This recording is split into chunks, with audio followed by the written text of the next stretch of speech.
All right. Hello, everybody, and welcome to today's economic outlook. It's been quite an interesting first half, even though we're not done with it just yet. But it's important we do get a picture of where our economy has been, where it is right now, and where perhaps projections, where it's going. A lot has happened in just, almost 6 months. Sometimes it surprises me just, the amount of what has happened in just 6 months. We're talking the Naira redesign, an election, a new administration, subsidy removal, the latest on that list. So and we know that all these things, one way or the other, would have affected the economy. So we're going to look into all of that, specifically the GDP and the various sectors, how they're contributing to that as well. So welcome to Nairametrics Economic Outlook, of course, hosted and packaged by Nairametrics and sponsored by Quackle. We're focusing on fostering economic resilience and harnessing the opportunities for development. And of course, we have different speakers and moderators who will be contributing to that topic. There's a lot you can benefit. You should be taking notes. I know I definitely will be. And of course, there'll be an opportunity for you to ask questions towards the end of the session. I'm just going to run through our panelists and some of our moderators as well, just so that you know what's in sight and who is, giving the insight and analysis of what's happening with the economy. We're going to begin from the very top, the founder himself, Ugo Dre, who is a partner at Nairametrics Financial Advocates with over 18 years of experience in accounting, corporate finance, financial management, corporate strategy, business development, change management, and personal finance. He's a chartered accountant.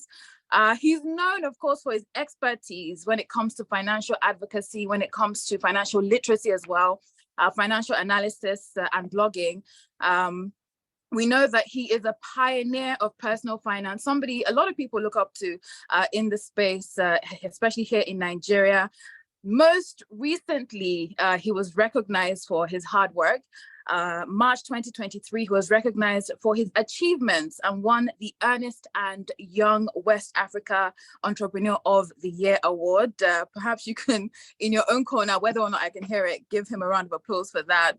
But yes, the founder of Nairametrics, Ugo Obichukwu, he will be a moderator today and also contributor to some of the topics we'll be diving into. Also moderating alongside Ugo Dre is Rotos Odiri. Many of you would have seen him on your TV screens or heard him on the radio. He's a renowned host, known for his work on the Global Business Report on Arise Television and Business Express on Smooth 98.1 FM. He has strong interest in macroeconomic discussions, delving into topics that impact the global business landscape. One of his beliefs, and I'm sure he'll have a lot of followers in the faith with this one of his beliefs is that inflation is the greatest adversary humanity faces. And I'm sure at a time like this, especially some, if not all, will agree with him on that. Moving on, one of our key panelists for today's discussion, the Economic Outlook, hosted by Nairametrics, sponsored by Quackle, is Dr. Andrew Nevin. He boasts a remarkable 35-year career that has encompassed a diverse range of expertise and experience. His work has spanned the intricate realms of economics, strategy, capital markets, social enterprise, and investment. And throughout his professional journey, he has lived in various regions, including Asia, North America, and Europe. But since 2012, Nigeria has somehow managed to hold him down, and we are privileged to have him here with us today. His primary position is a partner, financial service leader, and chief economist at PwC Nigeria, where he plays a pivotal role in shaping the financial service landscape and providing valuable economic insights. And of course, that's what he will be doing here today. He's been recognized as well for his exceptional contribution. Dr. Devon was awarded the title of Strategy Consultant of the Year for 2010 by the Management Consultants Association in the UK. Of course, this further highlights his impact in the field. Moving on from there, we have with us as well Razak Ahmed, highly accomplished individual, and you'll find out why. He's the co-founder and the CEO of Cowrywise. I'm sure many of us would have heard of it, a fintech startup that focuses on digitizing retail wealth management. He also provides guidance, and under his guidance, Cowrywise has built a customer base of over 700,000 individuals. That's quite a big deal. And in addition to that, prior to launching Cowrywise, Razak embarked on a successful career as an investment analyst, and I'm sure his insights will be quite impactful in today's session. Let's move on from there to Iyolua Aboyeji. Hope I got that right. He holds the position of the CEO and general partner at Fund for Africa's Future, which is better known as Future Africa. Many of us would have heard of that. Future Africa is Africa's largest seed stage investor, having invested millions of dollars. And when we move from talking in Naira terms to dollar terms, we're talking a lot of money. So invested millions of dollars into over 100 startups across the continent. Before that, before his role, he also co-founded Flutterwave. And as well in May 2014, he co-founded Andela, so quite a founder. His remarkable achievements have earned him recognition as a World Economic Young Global Leader and a Forbes 30 Under 30 honoree, amongst other prestigious awards and fellowships. So, ladies and gentlemen, Iyolua Aboyeji. Let's move on from there. And I'm always excited to see a woman on the panel. We have Chinwe Egwin, who is a seasoned economist. She specializes in macro financial development, gender and behavioral economics. Presently, she holds the position of the chief economist and head of economic research intelligence at Coronation Merchant Bank. In addition to her corporate responsibilities, she undertakes an evidence-based research to address operational and policy challenges benefiting decision makers in various sectors. So you can imagine how much insight we're going to be getting from her and the research she has done, how that will contribute to the conversation today. Let's move on from there. We have with us Dr. Yemi Kale. He is a partner and chief economist at KPMG Nigeria. In his role as chief economist, he leads the firm's perspective on macroeconomics and contributes to the growth agenda by supporting and initiating engagements related to economic modeling and econometrics. He has over 23 years of cumulative experience. That's quite some insights I will be getting today, wealth of experience that will contribute to today's conversation. Let's move on from there. We also have Dr. Muda Yusuf, and finally Dr. Muda Yusuf, who previously held the position of Director General at the Lagos Chamber of Commerce and Industry for over 10 years. As an economist, he has made significant contributions to the national economic discourse by conducting research-based analysis of government policies and their impact on different sectors of the economy. I can imagine just how much that insight will play today, especially with the new administration, and looking forward to see what the economy holds in that regard. Currently, Dr. Yusuf serves as the founder and the CEO of the Center for Promotion of Private Enterprise, CPPE, an NGO that is dedicated to promoting the principle of free enterprise and fostering development of the private sector. If you're not excited already, I don't know what else will excite you, because obviously we have a seasoned panelist who will be contributing to the discussion today. Again, welcome to Nairametrics Economic Outlook, hosted by Nairametrics, sponsored by Kwaku. We're focusing on fostering economic resilience and harnessing opportunities for development. So at this point, I will be handing over the mic to the founder himself, Ugodre. All right, thank you so much for the intro, Joanna, and thanks to everyone who has joined, and thank you all so much. We're beginning to see comments on the chat section already. So this is meant to be very engaging. We hope that we won't come here to paint just doom and gloom. We're also going to at least give us a little bit of, there's a lot of optimism in Nigeria. So I'm just going to start by sharing my screen.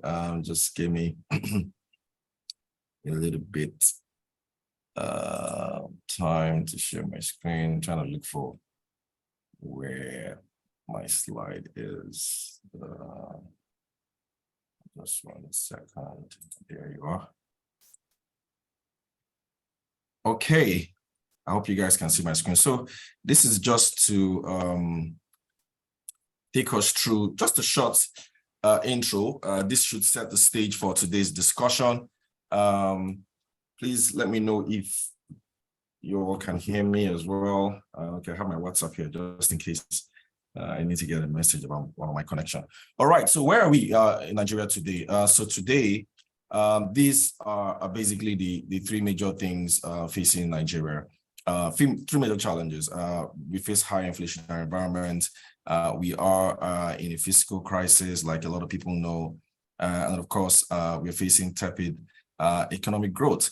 So in terms of high inflationary environment, what's driving this? Higher commodity prices, currency depreciation, increase in money supply. We haven't seen money supply at the levels that we're seeing it today. We've never seen it ever. And of course, insecurity and logistics. Everything here is a potpourri of high inflationary environment. But of course, let's even throw subsidy into that bucket, and you know what that means. In terms of fiscal crisis, reduced government revenue. Government have been struggling with revenue, which is why they have tapped into the CBN's ways and means as a way of meeting their higher government expenditure. Of course, you do know that as much as we are not raising enough revenue, we are still spending. And so to meet that spending, their spending targets, they've tapped into CBN's ways and means. And so we do face a fiscal crisis as well in Nigeria. And of course, tepid economic growth rate. We saw the GDP numbers come up last week and wasn't anywhere where a lot of us would have wanted. Of course, you would say that was also self-inflicted because of the Naira crisis and the challenges that had on the economy. So this, in a nutshell, in our view at Nairametrics, is just the three anchors that will determine how we fare this year. Of course, I did mention money supply. So this is Nigeria's money supply chart, and as you can see, this has a perfect correlation with inflation. So the blue chart here is the MPR, which is, the central bank's, benchmark for interest rates. And of course, you have the orange line here, which is inflation. And of course, money supply. So if you look closely, you would see that, that's the minute. Let me try and get a pointer. Yeah, you would see that as money supply is going up, inflation would eventually catch up. And of course, a lot of this money supply you're seeing here was because of the intervention funds that took place over the last, since COVID-19. Not just Nigeria, a lot of countries around the world did intervene just so that they can, slow down the speed of recession, or can at least get countries back to economic growth and dig them out of the recession hole that COVID-19 created. But that also had its own consequences because inflation essentially rose across the world, not just Nigeria. So we also, face our own inflation, and currently inflation is about 22%. And of course, to react to bringing down inflation is MPR. So the central bank has left MPR flat for a while and then started increasing it just so that they can catch up. So you can see that there's still a gap between the current inflation rate of 22% and an inflation rate of is it 18.5% or 19%? But still a way to go. And of course, the message the central bank is sending to all of us is that stop borrowing. We don't want you to borrow money anymore because this is not the time to borrow. We want to bring down inflation rate. Contradictory to what the president has said, the president says he actually wants interest rates lowered so that can spur economic growth. So it'll be interesting to see how that debate rages on here. Of course, exchange rate, we all know where we are in terms of exchange rate. There's still this huge delta between the official rate and the parallel market rate. We did notice last week at Nairametrics that there was a sale. So typically, if you're familiar with I&E window, where Forex is sold officially, they usually have an opening rate, closing rate, intraday high and intraday low, because people buy Forex at any price. But we noticed that there was an intraday high on Friday at 632 Naira. That was 2 Fridays ago, by the way, to the dollar. that means somebody did sell and somebody did buy dollars at 632. They hardly disclose this, and that's not because they're hiding anything, but that's how the FMDQ works. But there was a trade here, and could that be an indication of where perhaps the exchange rate might be going to as economists try to sort of figure out how to unify the currency? Who knows? But that is essentially where we are. So this delta still remains, and that's what everybody wants to close because this causes our arbitrage, which we all agree it's not good for the economy. In terms of economic growth rate, this is where we are, 2.3%, not where we want to be. You can see that digging ourselves out of recession after COVID, we did quite well at 5%, probably the highest growth we've seen in a long time. But it has dropped since then, and we've sort of just been coasting around, between 3 to 2%. So this 2.3% here, like we mentioned, was mostly due to the Naira scarcity. And of course, we did notice that agri sector for the first time under the previous Buhari administration dropped into negative territory for the first time. I don't think I'd seen that happen throughout his tenure. So this was the first quarter of negative GDP, real GDP growth rate that we experienced. And of course, industries did also experience a very tepid GDP growth rate. So the economy is essentially now being driven by the services sector.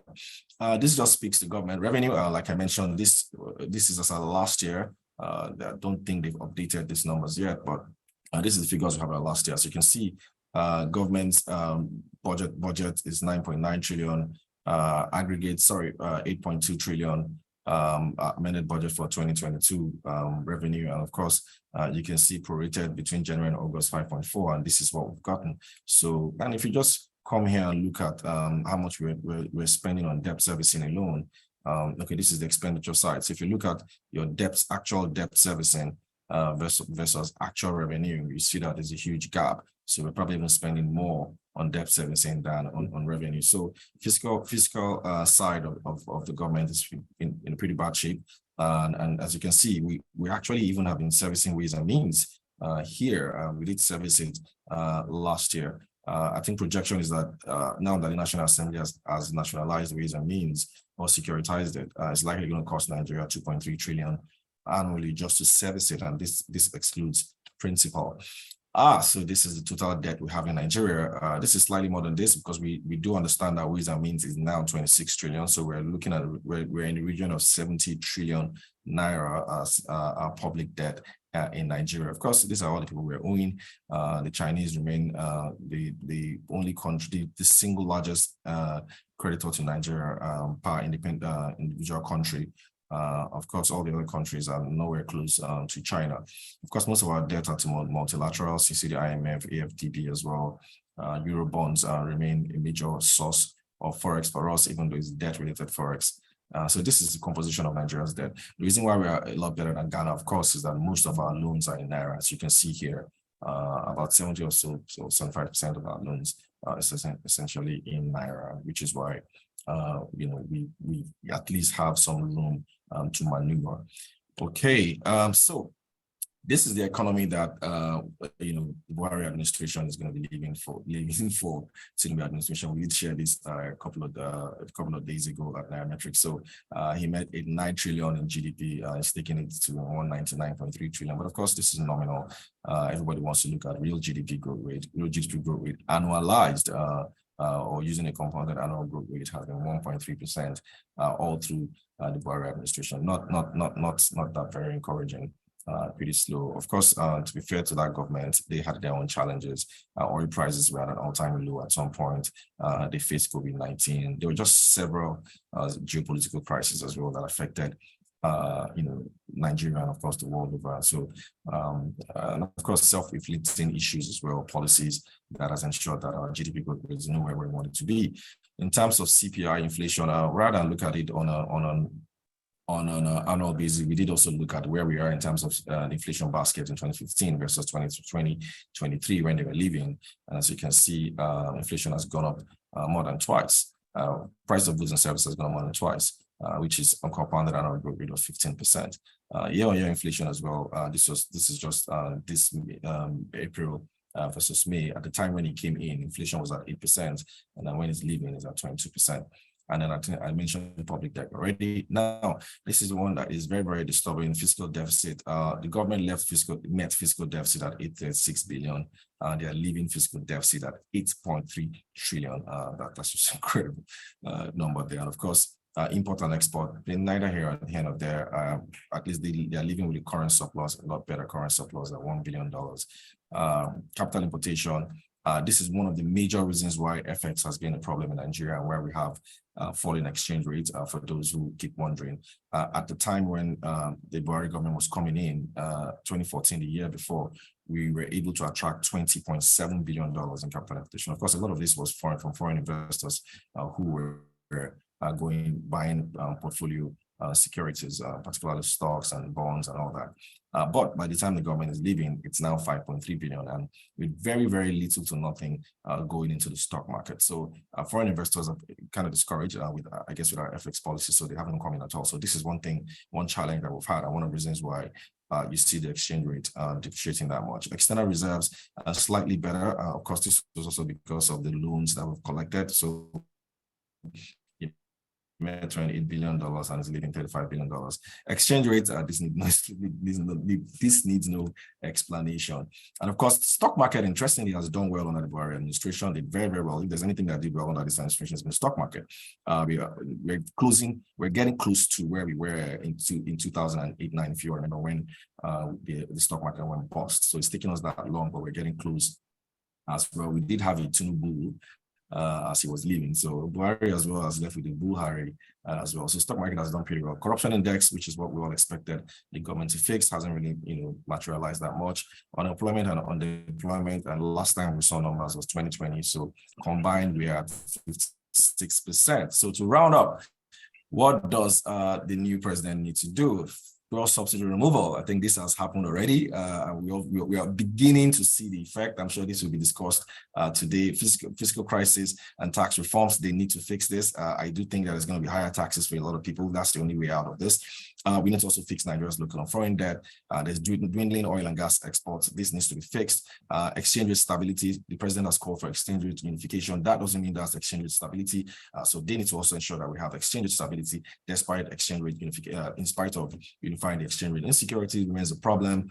Power sector reforms. He says he wants states to also distribute and transmit and generate electricity.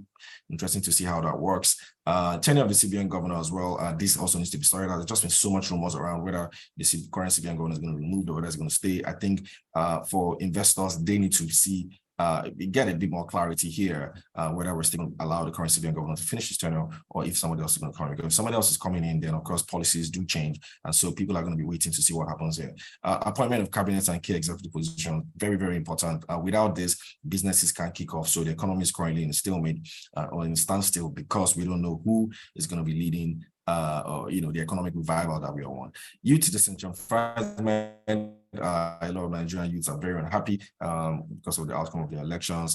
We've seen olive branches being sent out by the current president to Nigerian youths. We hope that that and a lot more that they will do will make things a lot better, because we do need Nigerian. The Nigerian youth represent, I think, the youngest also population in the world, youth population in the world. So that's very important. Japa, mass migration, as the official term, is a huge problem.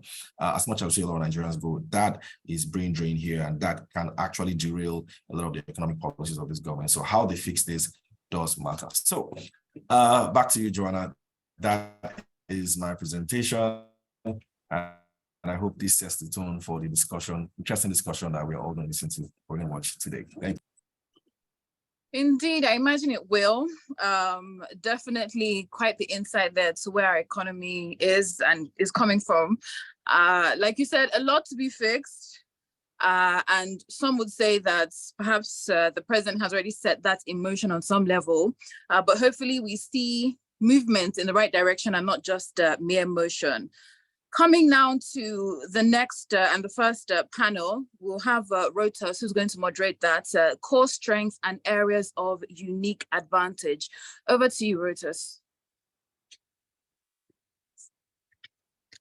Thank you so much, Joanna. Yeah, great stuff. And I always look forward to Ugo Dre's presentations. They are incredibly informative and so rich with information. And I always notice whenever Ugo is doing his presentation, that's when you get a spike in comments. Can we get the presentation? Can we get the presentation? So You'll all get that as part of the video that's shared on the Nairametrics social media handle. So Ugo, solid job as always.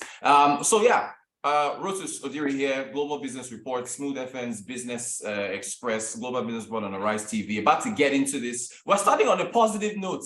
This is good. So core strengths. What does Nigeria offer in terms of regional and internationally in terms of her possible opportunities? So I think we're going to get the panelists up again. We'll start with, we're going to be joined by, with this session, Dr. Yemi Kale, Dr. Andrew Nevin, Chinwe Egwim. That's who we're going to be going through. So we're going to be reintroduce them, and then we get into our discussion. So again, for Dr. Yemi Kale, of course, he is with KPMG. He's a partner, chief economist. He was, of course, famously with the Bureau of Statistics. He always used to send tweets out whenever he put out those information there. Dr. Andrew Nevin, of course, that's interesting. We got KPMG and PwC on the panel. Awesome. So he's, of course, partner, chief economist at PwC, and of course, Chinwe Egwim as well. And we got all three are chief economists, right? With Coronation Merchant Bank. So let's jump into this now. Dr. Yemi Kale, let's start with you. In your view, what are the key advantages that Nigeria has regionally on the African continent and then globally, Dr. Yemi Kale? What do you see as far as Nigeria is concerned in terms of opportunities and strengths? Well, thank you, Rotus, and hello, everybody. I think that Nigeria's vast potential, it's well recognized. It's something we have spoken about so many times. It's what gives us that huge advantage in the region and the continent, and even among several emerging economies. It's also what keeps investors continuously interested in Nigeria. And even when they step out of Nigeria or they slow their plans in Nigeria, they're always keeping one foot in the door, keeping their eyes on developers in the country. Firstly, of course, is the huge population of largely young, entrepreneurial-minded people.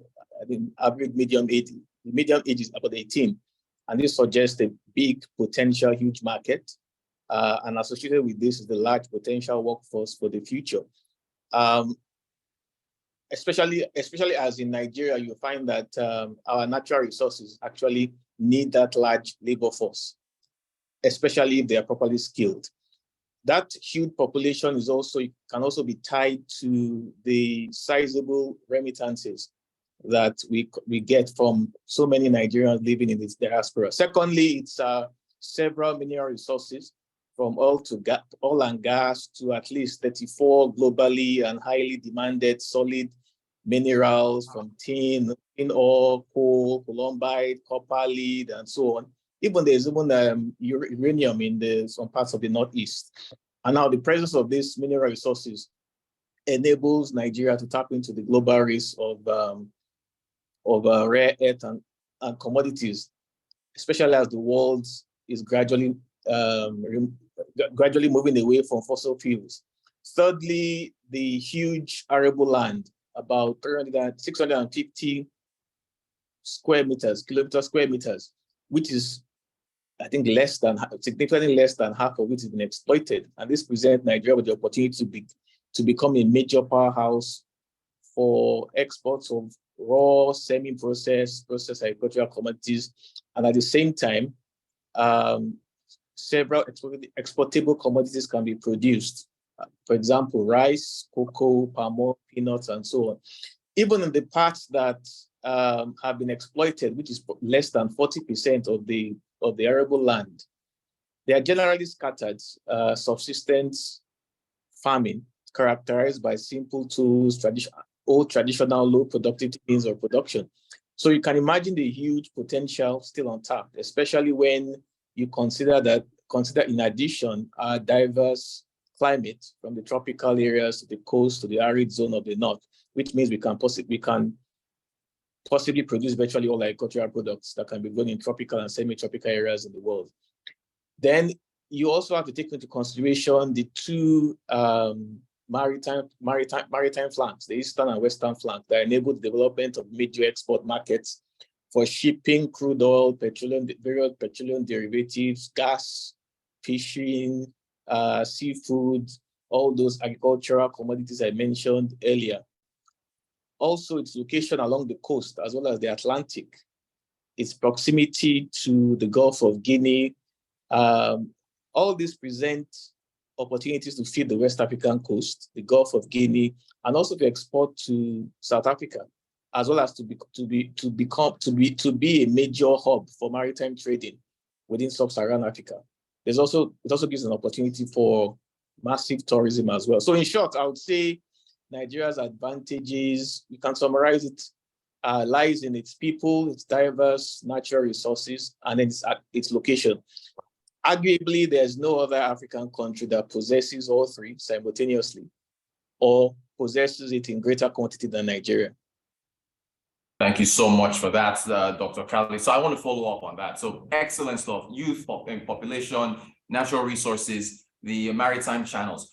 On the flip side, if we flip the coin, what are the limiting factors driving the underutilization of what all you've just listed just now? Well, I'll classify this into three things. One is the long period of political instability. And as a result, we have just been going in. We have not really had an extended period of growth and development. Just moving from start, stop, reset, and that's probably inhibited Nigeria's potential for realizing that huge potential. Secondly, what I like to call unforced errors. That's basically, I call them unforced errors because they are things that we did to ourselves, and that's likely very bad policies, very bad strategies. And when from the government, that is, and when the government is told that these strategies are not working, we tend to just continue to do them. So I call them unforced errors. So we've always had several instances of just making bad decisions, adopting bad strategies and so on. Now, of course, the more obvious one, our overdependence on oil, and associated with this is our disinterest in proper planning. There's a major difference between Nigeria and many of the countries we are either better than or at the same level as in the 1960s, but who have long left us behind. And this is the main difference is that they kept faith with proper strategic planning and continue to do so, while we abandoned it for more, should I say, agenda-based decision making. I just kept relying on oil production and earnings to get by, and we just kept consuming rather than building and planning with our oil well. So currently there's a very weak link between data and policy design and implementation. That focus on oil earnings for consuming and the presence of inadequate planning over the years has now led to other issues that is realizing that vast potential a challenge. For example, we now have infrastructure issues. There was a time we didn't have infrastructure issues, but poor planning, power issues, poor access to finance, a very largely unskilled labor force that can't find enough jobs. This perennial focus of marital development in the Western flank and the neglect of the Eastern flank, for example, the lack of proper port categorization, how it has affected the incentive for bringing in mineral fuels, cars, exports, and so on to that Eastern flank. A lot of oil revenues coming in. So again, at the same time, no interest in developing those areas for tourism. So I think we also felt we could rely on subsistence farming, and anything that we could not get from our subsistence farmers, we just decided to use our oil revenues to import them. You can also take into consideration the refusal of government, for example, over the years to move solid minerals from the exclusive to the concurrent legislative list, and develop a proper mining framework that can unlock investments into developing solid minerals from supply chain of heavy industries. You can also add the perennial burden, the lack of reform of the Land Use Act and how it has stifled development of the primary production layer of investment in the real sector. And then many, many of these issues. But again, they are tied to these three main issues that I highlighted: the over-dependence on oil, the unforced errors, the fact that we have not adhered to proper planning since 1960. So these are things that I think are continuing to prevent us from taking advantage of this huge potential that Nigeria has. Dr. Kali, thank you so much for that. Very comprehensive key advantages and then the factors that are underutilizing those particular advantages. Thank you so much. I want to move to Dr. Andrew Nevin, Chief Economist over at PwC Partners. Well, Dr. Nevin, you've always been from the perspective of key advantages for Nigeria. You have been an advocate for a self-driven Nigeria. You've also talked about the need to unlock dead assets. Can you elaborate on both of those for us, please? Well, thank you, Rhoda. It's great to be here. You know, please don't call me doctor. That makes me feel old. I mean, I am old, but it makes me feel old on that. So, I mean, you know, if we look at the things that are, I mean, the list Dr. Kali has is absolutely true, but let me list out a few of the things that we're already successful at on it. So, you know, Nollywood is a success. Music is Nigerian music is a success around the world. I mean, it's incredible. And everywhere you go now, people are playing Nigerian music. And actually, the PwC AGM, we were lucky enough to have Fireboy play live for us. Sadly, I live in Abuja, so I got the streaming of it, but the 1,000 people, our people in the Lagos got to see Fireboy live. It was absolutely fantastic. Financial services, UBA, Access Bank on the march across Africa. You might have seen, it was in fact, I think Nairametrics reported that half of UBA's profit came from outside of Nigeria. So, you know, tremendous success there. The biggest export that global export, of course, Nigeria's ever had, and he counts himself as Nigerian, of course, is Giannis Antetokounmpo, the superstar center for the Milwaukee Bucks. And it's one individual billion-dollar franchise. I can tell you, he wouldn't be creating $1 billion of value if he's playing basketball in Nigeria. And of course, we have to look at the Premier League as well. I mean, we watched Taiwo and he keep Nottingham Forest up in the Premier League with 5 goals in the last 3 games. Ian Iwobi just elected the top player for Everton on that. Eze over at Crystal Palace kept them up as well. So we already have lots of things that we're doing on a global stage that we're very successful at. And they all share one common characteristic, which is the government had nothing to do with them. And when we talk about the diaspora, the government had no diaspora policy, no diaspora thinking, and yet this diaspora is getting bigger and bigger, and of course contributes more to the economy than oil does at the present time. At least 20 billion in official remittances, but in fact the actual remittances are much more because so much of it is done through individual person-to-person Aboki type systems on that. So, you know, this self-organizing capability from our perspective at PwC is really, really powerful, and the sectors that are doing really well on a global scale, where people are competitive globally, are ones where in fact the government hasn't been involved. Where they have been involved, the refining sector, the oil and gas sector, manufacturing sector, all agricultural, all these policies that we've had in different sectors have not borne fruit. And that's why we come from the viewpoint of a country of 200 million people, incredible talent, incredible resources, as Dr. Kali said. It would be much simpler, much more effective in our view if the country relied more on this self-organizing impulse of Nigerians, and things happened at the local level and happened at the state level. So it was a great move forward, for example, in our view, because we've advocated for years electricity should be a state matter. It was moved from the exclusive list to the concurrent list a few months ago. Lagos has come out and said it will organize electricity.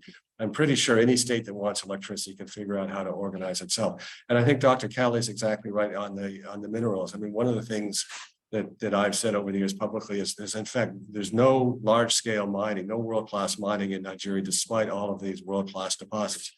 You know, why is that? Well, one of the reasons for it is in fact, because it has the same economic model as the oil industry, which has not worked well for the communities that it serves. And investors, or the large-scale mining companies, look at this regime and they say it's unworkable because we're not going to have enough left over to pay to support the local communities when all the benefit, except for 13%, is going to the central thing. So to the central entity on that. So when we look at that, you know, where Nigeria succeeded on the world stage as being in the absence of the government and just Nigerians going out and succeeding, whether it's the diaspora, the export of services, financial services, football, music, basketball, in the case of Giannis Antetokounmpo. And where we've struggled is where the government's brought complexity, overlapping jurisdictions, too many players on it. I mean, when we look at the number of MDAs in Abuja, it's just, we can't keep track of them. And every industry is subject to, you know, multiple regulations, multiple taxation, multiple fees, multiple levies that just make it impossible to do business where the government is heavily involved. So, and that's why we came out with the idea of the self-organizing principle, because that's where the success is for the country. That all said, you and I, Rhodas, have talked about this many times. I'm incredibly optimistic. I'm even more optimistic after the inauguration. I really think we're getting close to liftoff in Nigeria.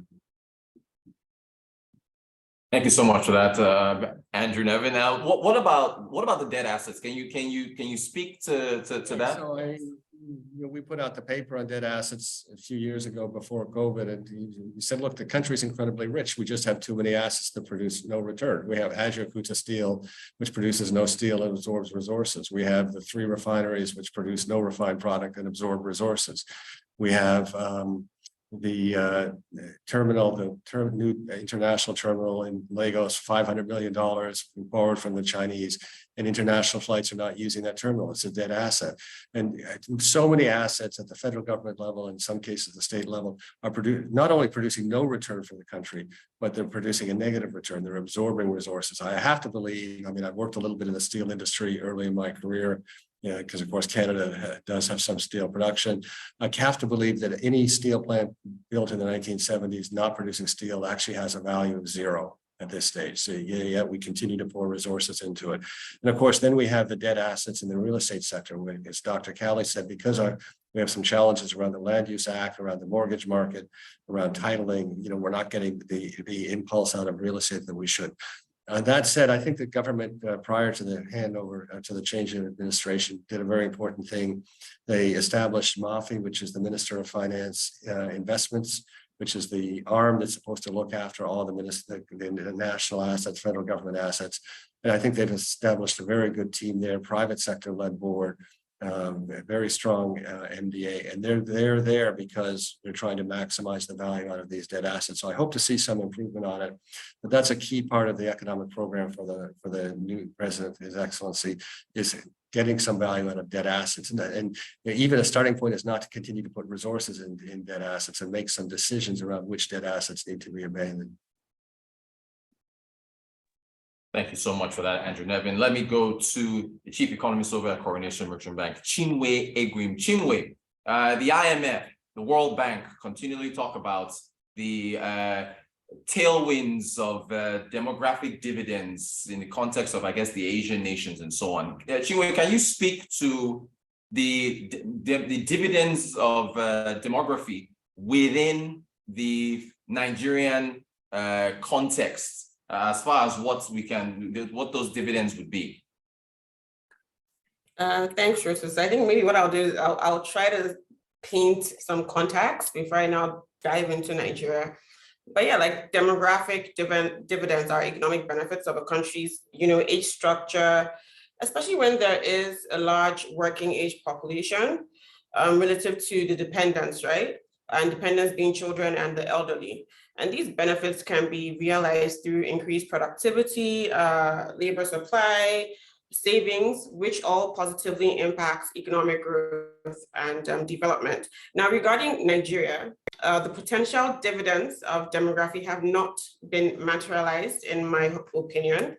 There are huge gaps which require a delicate and pragmatic approach to tackle.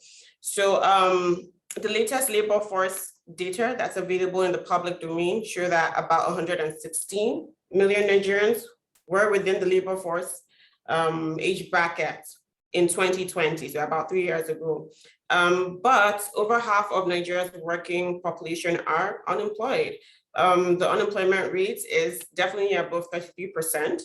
To enjoy the benefits of demographic dividends, a multifaceted approach that addresses specific challenges and assists with untapping hidden opportunities within the country is essential. The government should prioritize investments in human capital development, so education and skill acquisition programs. This will definitely support the country's medium to long-term development plans. And, when I say investing in education, really strengthening the education system at all levels. And I think also the blue collar industry is very important. And I think it's a space that's heavily neglected in Nigeria. So vocational training should really be placed on the front burner. Aligning curricula in schools with the current economic realities, that's important as well. And of course, prioritizing youth empowerment initiatives. Now, job creation has featured as a cornerstone of economic policies among different administrations, but efforts have had very minimal impact, as we can see. In the short to medium term, policy options could focus on supporting sectors with a very high labor capacity, or sectors that have demonstrated high employment multiplier effects, such as manufacturing, construction, trade, and also agriculture. Something worth highlighting before I hand over to you is that the current economic conditions have heightened the job trend, which was mentioned earlier by, it was mentioned earlier. I can't remember who mentioned it, but I did hear it earlier. Yeah, Ugo, yeah, it was Ugo during his presentation. Yeah, okay. Yeah, I think it was during his presentation. Yeah, Ugo mentioned it. Yeah. On the flip side, this is opening up opportunities for growth as corporate roles are being abandoned by those who are relocating. However, there are significant effects of the Jatra syndrome on businesses. The impact of the outflow of professionals in key sectors such as health, technology, education, financial services, and agriculture has been reflective in the underperformance of some of these sectors due to a reduction in the number of professionals with technical know-how. Furthermore, with skilled professionals leaving various companies, there is an increased cost for businesses to hire new staff or train current staff. Meanwhile, employees that remain are expected to step up quickly by taking on responsibilities of those that have exited. Therefore, spiking the risk of operational errors. So I thought that was worth mentioning before handing over to you. Thank you for mentioning that. Very, very informative. We appreciate you for that breakdown there, Chinwe. Ugo, did you? Okay, let me come back to Dr. Khalid on technology. This is our final question here on core strengths before we go into the always interesting GDP, gross domestic product, for our second session. But Dr. Khalid, technology, with respect to these key advantages that yourself, Andrew Nevin, Chinwe Egwim have all talked about, can we, and that's Nigeria, leverage on technological advancements, digital trends, and so on, to support all these key strengths that you three have mentioned earlier, Dr. Khalid? I think your mic is on mute.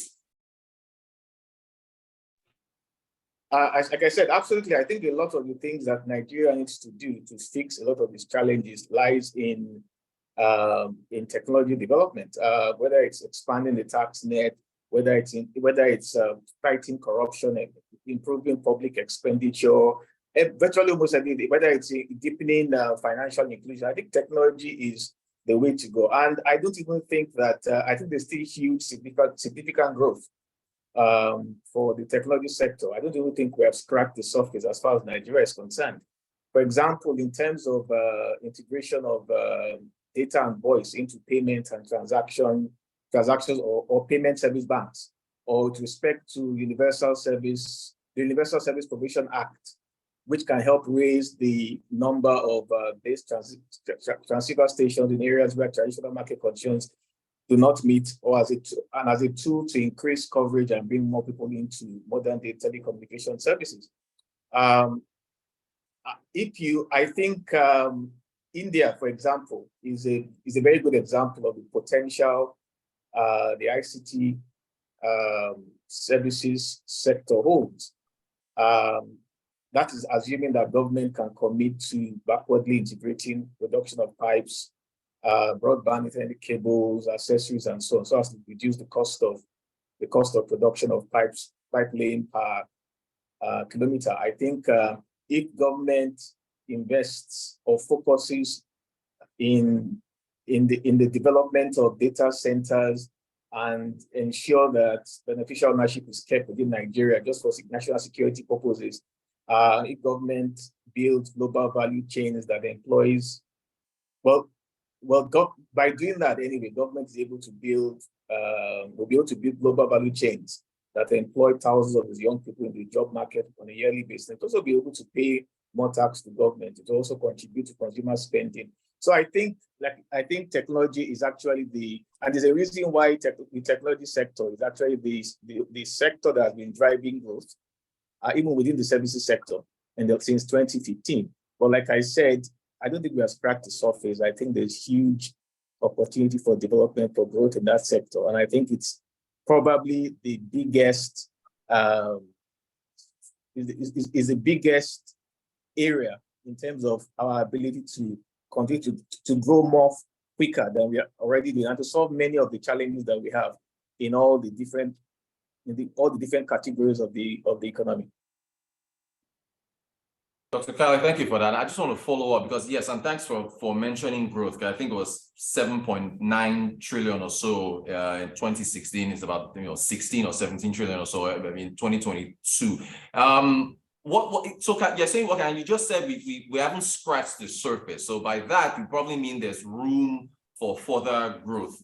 I mean, what would it need to key into to boost that growth? Because I think broadband penetration, according to the NCC, I think it's 48% or so. I know the new administration wants to get that to 95 or 96 by 2025. But what do you see? What is it? Is it internet penetration? Is it what do we need to turbocharge the ICT sector, Dr. Kali? What else needs to be done there? Well, like I said, I used India, the city of Hyderabad, I think that's what it's called. I use that as an example of what can be built. Like I said, backward integrating for production of pipe. It's broadband penetration. It's also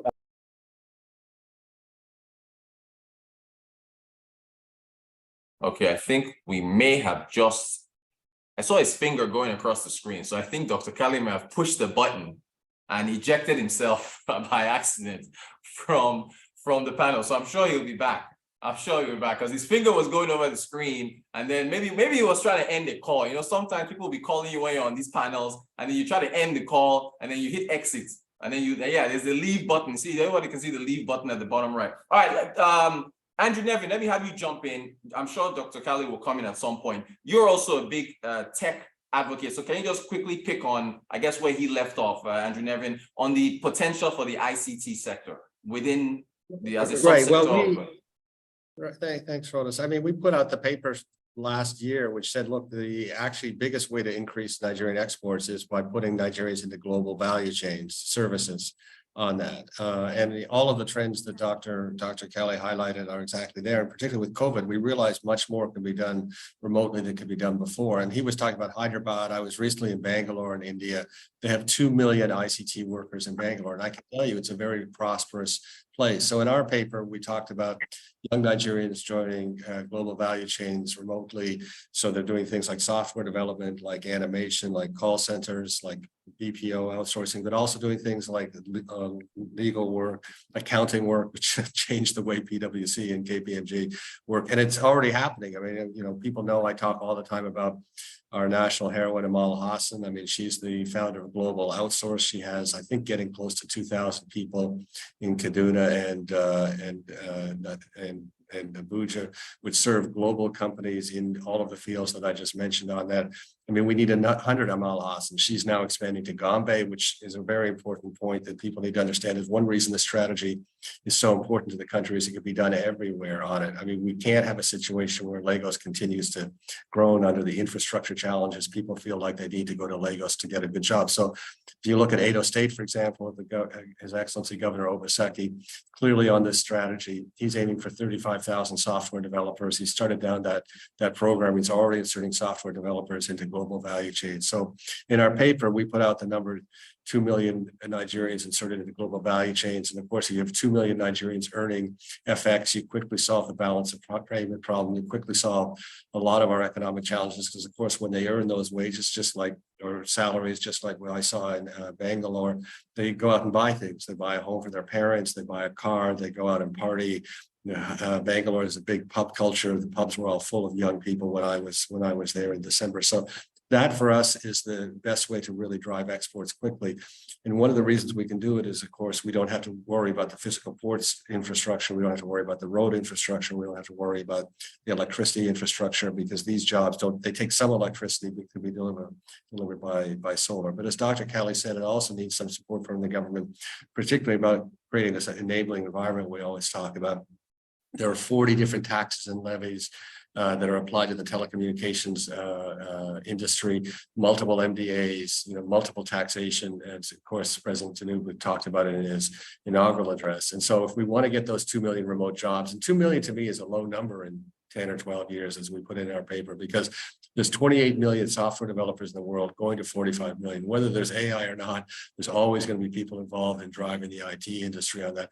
And we are a significant share of the young people in the global economy and should have a big share of those jobs. So I'm absolutely with Dr. Kelly in terms of driving our exports, and also all the domestic use of technology, improving the tax net, reducing corruption, improving our own services, for example, in financial services, and many other ways that technology is used in this country to leapfrog things that are done elsewhere in a different way, is all there for the taking. So I'd really like to see the new, and he said it in his speech, of course, President Tinubu put in, he said, we put out 2 million jobs, and I think in 10 to 12 years or 10 to 15 years, he put out 1 million digital jobs, I think, in his first administration. So he's even more ambitious than PwC in going down this path.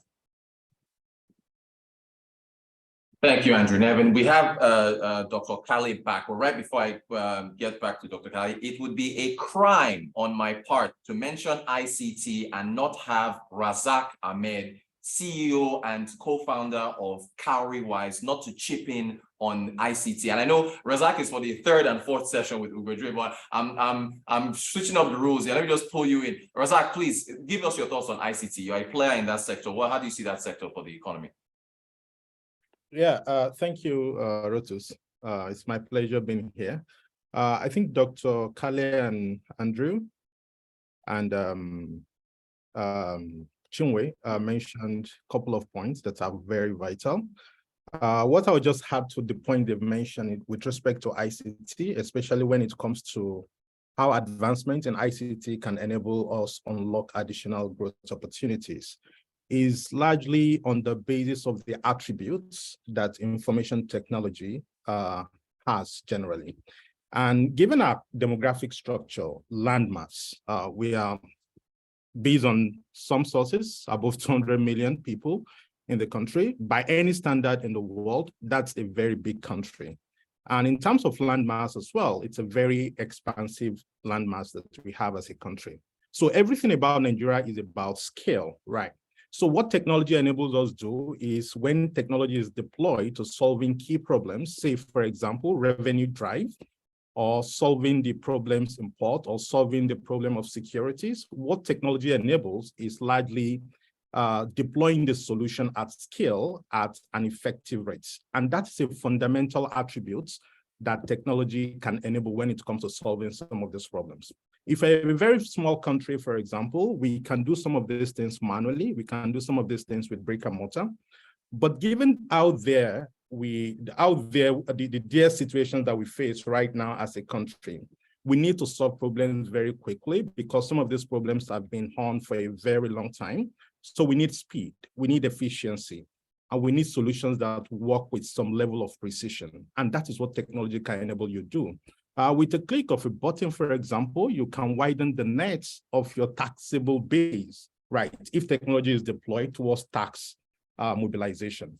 With a flip of technology, you can widen the base of your identity management system in the country if technology is deployed to do that, right? And given the population base, we can benefit a whole lot from rapid scaling. The speed of doing that is very, very advantageous, and that is what technology can unlock. And the precision of that as well. And more importantly, some of the loopholes that are engendered by a lot of human interventions and the inefficiencies that creep in when humans are largely involved in operations, especially when it comes to governments, can easily be sidetracked if technology is deployed. So all these things might look micro in nature, but on their aggregate, they can unlock significant value for the country at a GDP level. So in terms of technology deployment, I think those are the key areas that I believe strongly technology can enable us to: speed of execution, scale, and significant efficiency benefits that comes from them. Thank you so much, Razak. Again, Nairametrics economic outlook here on harnessing, the opportunities for development. I'm seeing a lot of comments in the chat. I know also the Q&A box. If you also want to send in your questions, you can also throw them into the Q&A. All our panelists being praised here for their very insightful comments from this webinar brought to us by Nairametrics. Now, Dr. Kali, let me come back to you. I want you, again, when you were with the Bureau of Statistics, we would all look forward to your Twitter threads where you go down by sector, by subsector of the economy, telling us which grew and contracted. Dr. Kali, which sectors in your view are underperforming, and what can be done to boost those? Now we're officially in section 2 now. We're looking at GDP now. We started with ICT, but I want to pick the brains of the panelists on the subsectors of the economy. So Dr. Kali, what subsectors are underperforming? Look at first quarter of this year, agriculture contracted. I was reading with the report from Nairametrics. So what are your thoughts on underperforming subsectors? I would say that it's easier to pick the sectors that are actually not underperforming. There are fewer of them. Most of the sectors are underperforming. One of the ones you mentioned, agriculture. Although the reason why agriculture contracted the first quarter, this is the first time agriculture has contracted since 1982, I think. And I think that was largely tied to the Naira redesign policy. But apart from that, agriculture has always grown. But even though that growth in agriculture is really understated, like I mentioned at the beginning of this session, agriculture is growing, that's fine, but it's largely just small scale subsistence based on nature type agriculture. Now you can imagine if we are growing 2-3% using traditional methods of production, you can imagine if we scale up mechanization using more improved seeds, we get these smallholder farmers to work and expand agricultural production. So even though agriculture has been growing and for the most part has been responsible for holding the Nigerian economy, I think it's still underperforming. If you look at industry, in particular manufacturing, you see that only 2, or should I say 3 subsectors in manufacturing account for about 70% of manufacturing growth. That's food and beverage, cement, and textiles. And even in this, just 3 of them account for 70%. Then you have another 9 or so that are accounting for those 30%, base metals, and these things are paints and so on. These things are extremely important, but they are growing 1%. They are accounting for less than 1% of our GDP. So you have situations like that. Even if you go into the sector, even the services, insurance, for example, is significantly underperforming. You look at sectors like mining. What about mining? Mining, yes, that's mining as well. Mining is significantly underperforming. Now, if you get, so like I said, if you look at almost every economic activity of the 46, you find that probably about 40 of them are underperforming, and most of the reasons are due to, you find that the sectors that are performing and the ones that are underperforming, there's a direct correlation with the ones that government has too much of its hand in. And I think that's when the sectors that are left, predominantly the private sectors, tend to be performing closer to their capacity. So I think almost every economic activity in Nigeria is underperforming, and that is why we are not able to grow anywhere close to our potential, our real potential growth, which should be in double digits. Thank you so much for that. Yes, speaking of growth, the president did say in his inauguration speech, minimum 6% is what he wants to see. Minimum, so key distinction there. Dr. Kale, thank you. Chinwe, let me bring you in here. And I do want to also have you weigh in on these underperforming subsectors. Chinwe, are they not important for economic growth? And what are your thoughts? How can we, following up on what Dr. Kale said, how do you think we can get these subsectors growing again and contributing more? They're definitely important, and so subsectors would be segments under the main sectors. And maybe just to highlight, like a sector like agriculture, which has crop production as a subsector, that has accounted for over 90% of that sector for the longest time, at least since I started tracking the national accounts. Manufacturing, where you have food and beverages, you have cement, you have the industry that covers like the fashion. All those subsectors are very important. But from a statistics perspective, two sectors, agriculture and oil and gas, which did post contractions in the first quarter of this year, of course, are seen as underperforming, but they remain critical to boost overall economic growth. And I am glad that they've been highlighted or included to the priority sectors by the current administration. And I do look forward to seeing how they would implement policies that would unlock growth potentials within these sectors. Now, regarding your question around a turnaround or achieving a turnaround, for the oil and gas sector, the requirements are not far-fetched. You have things like improving security to tackle theft and vandalism while promoting the development of local content and capabilities within the sector. Others include, let's say, investing in critical infrastructure such as transportation networks, pipelines, refineries, and storage facilities that would ensure efficient production, transportation, and distribution. Now, for agriculture, I'll say that tackling insecurity, especially in the food producing areas, is very important. Enhancing rural infrastructure, which includes transport networks, irrigation systems, storage facilities, and market access. Now, improved infrastructure can reduce post-harvest losses, can facilitate efficient movement of agricultural products and connect farmers to markets. We've been saying this, like if you read publications that come out from experts, you'd see these things I'm saying repeatedly. Improving access to finance and facilitating access to information and extension services that would enable farmers to make informed decisions and improve productivity is also important. Generally creating an enabling environment that supports agricultural development. Let's say by introducing land tenure systems or reforms, well-targeted and properly monitored initiatives or interventions, sorry, not initiatives, well-monitored interventions, and also encouraging incentives for increased private sector investments is also important. Finally, let me also add that promoting gender equality and empowering female farmers through targeted interventions is critical to boosting growth in the agriculture sector as well. So I approached your question by answering with focus on two sectors. Thank you very much. And yes, the closing that gender gap is very important. Chinwe, thank you for that. Dr. Akiumi Adesina, the president of the African Development Bank, he did say there's like a 42 billion naira, or is it dollar gap? No, it's dollars gap between financing between male and female SMEs. Thank you for that. Andrew Nevin, I do want to follow up with you on one more thing, because I think we're coming up on our third section in just a moment.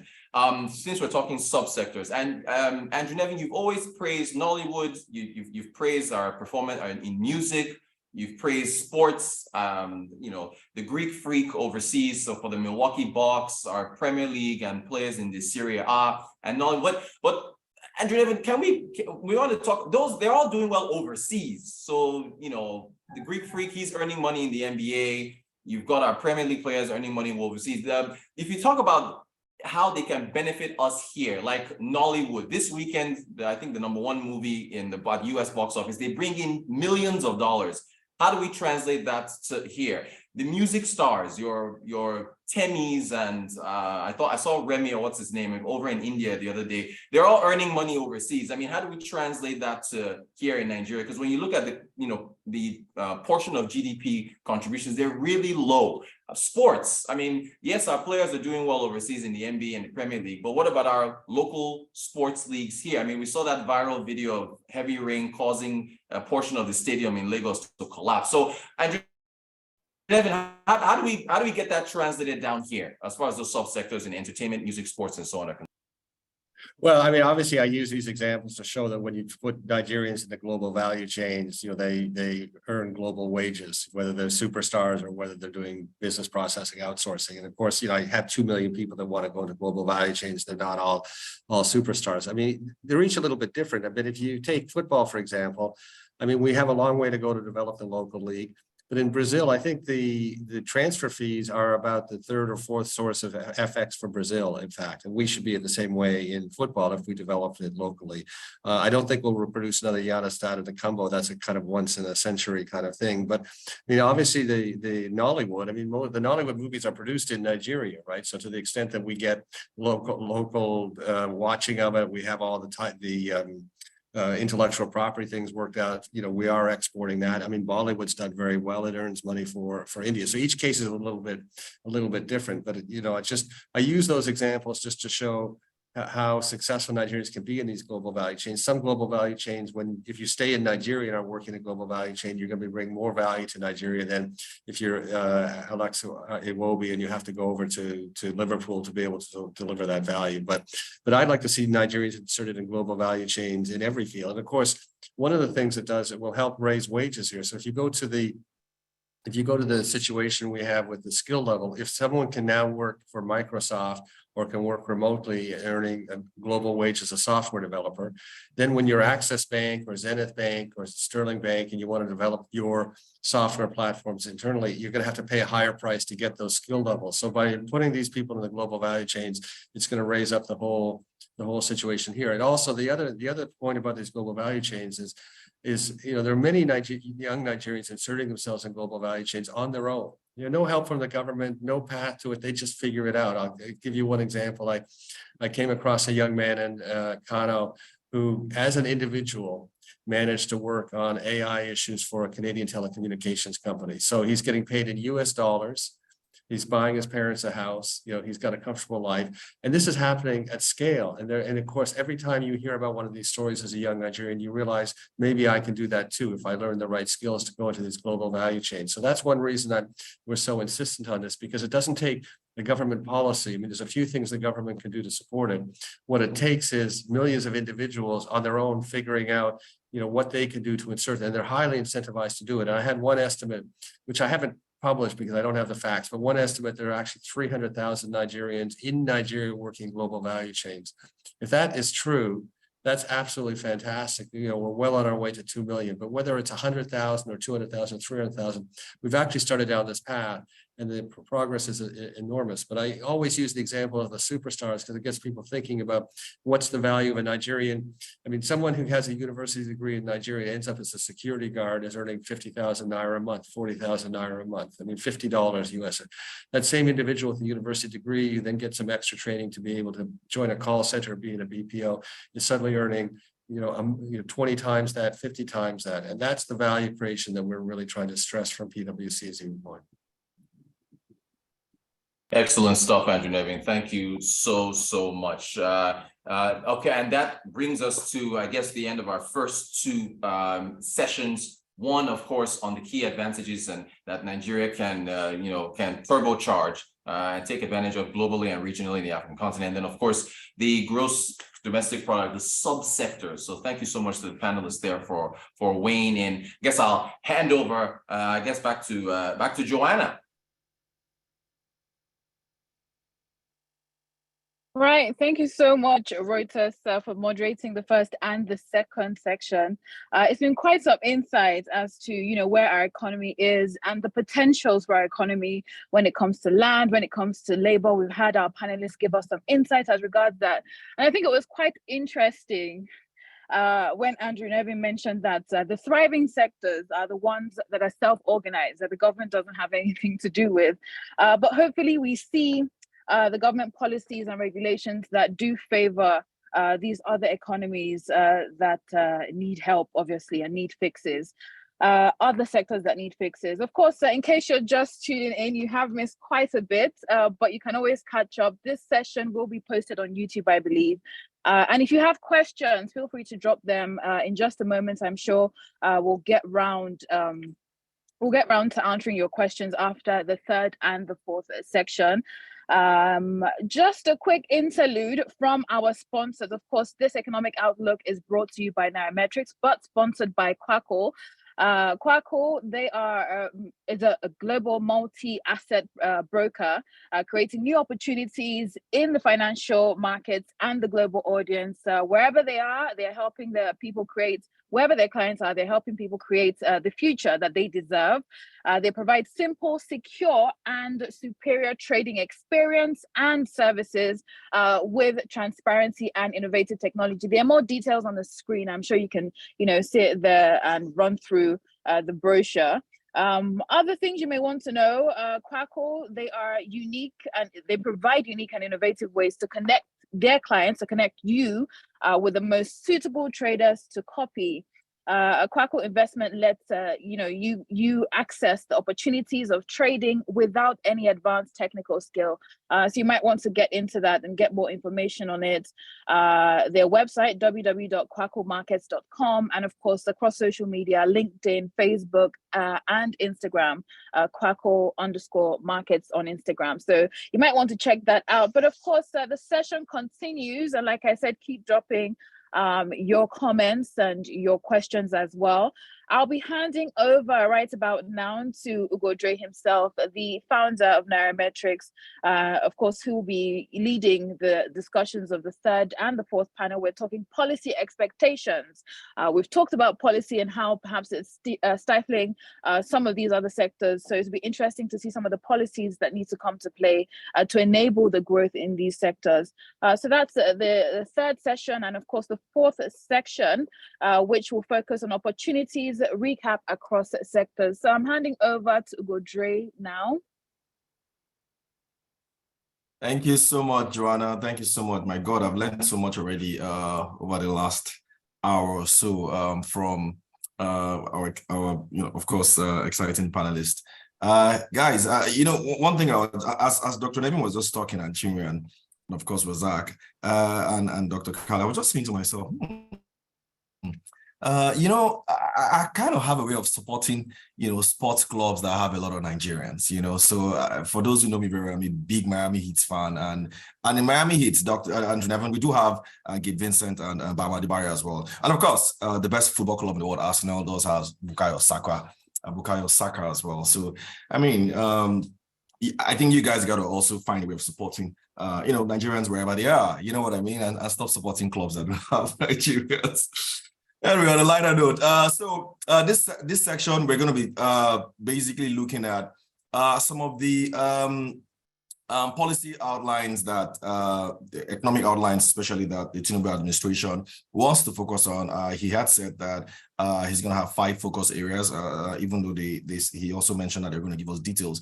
But just running across them: public finances, infrastructure and security programs, human capital, public sector reforms, and of course the economy. And those are just the 5 key areas he wants to focus on. So we will talk about policy expectation that should help to recharge economic growth, just as Joanna did mention. And I'm going to come to you. Oh, by the way, we have Dr. Muda Yusuf as well, who has just joined. Dr. Muda, are you here? Mic check. Yes, I'm here. Oh, fantastic, sir. Welcome. Good to have you on this second section. All right, so we'll go straight. Andrew Nevin, I'm going to come straight to you. So looking through the policy focus areas, that I have just mentioned, which one excites you and why? I mean, public finances, is it infrastructure and security reforms? Is it human capital? Is it public sector reforms? Or is it, what they want to do in the economy in general? Which one excites you?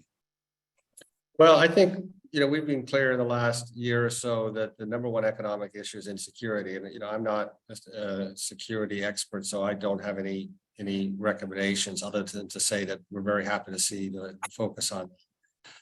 So I think that has to be the starting point. I think His Excellency the President has been very clear on that in his statements to date. And of course, I think he came out yesterday or the day before, but reported yesterday that in terms of oil production, because the number two issue for us has been this drop in oil production. And people ask why there's inflation. There's inflation because the drop in oil production has depressed the Naira, right? Because we essentially have a balance of payments crisis. And then we look at the Ukraine war.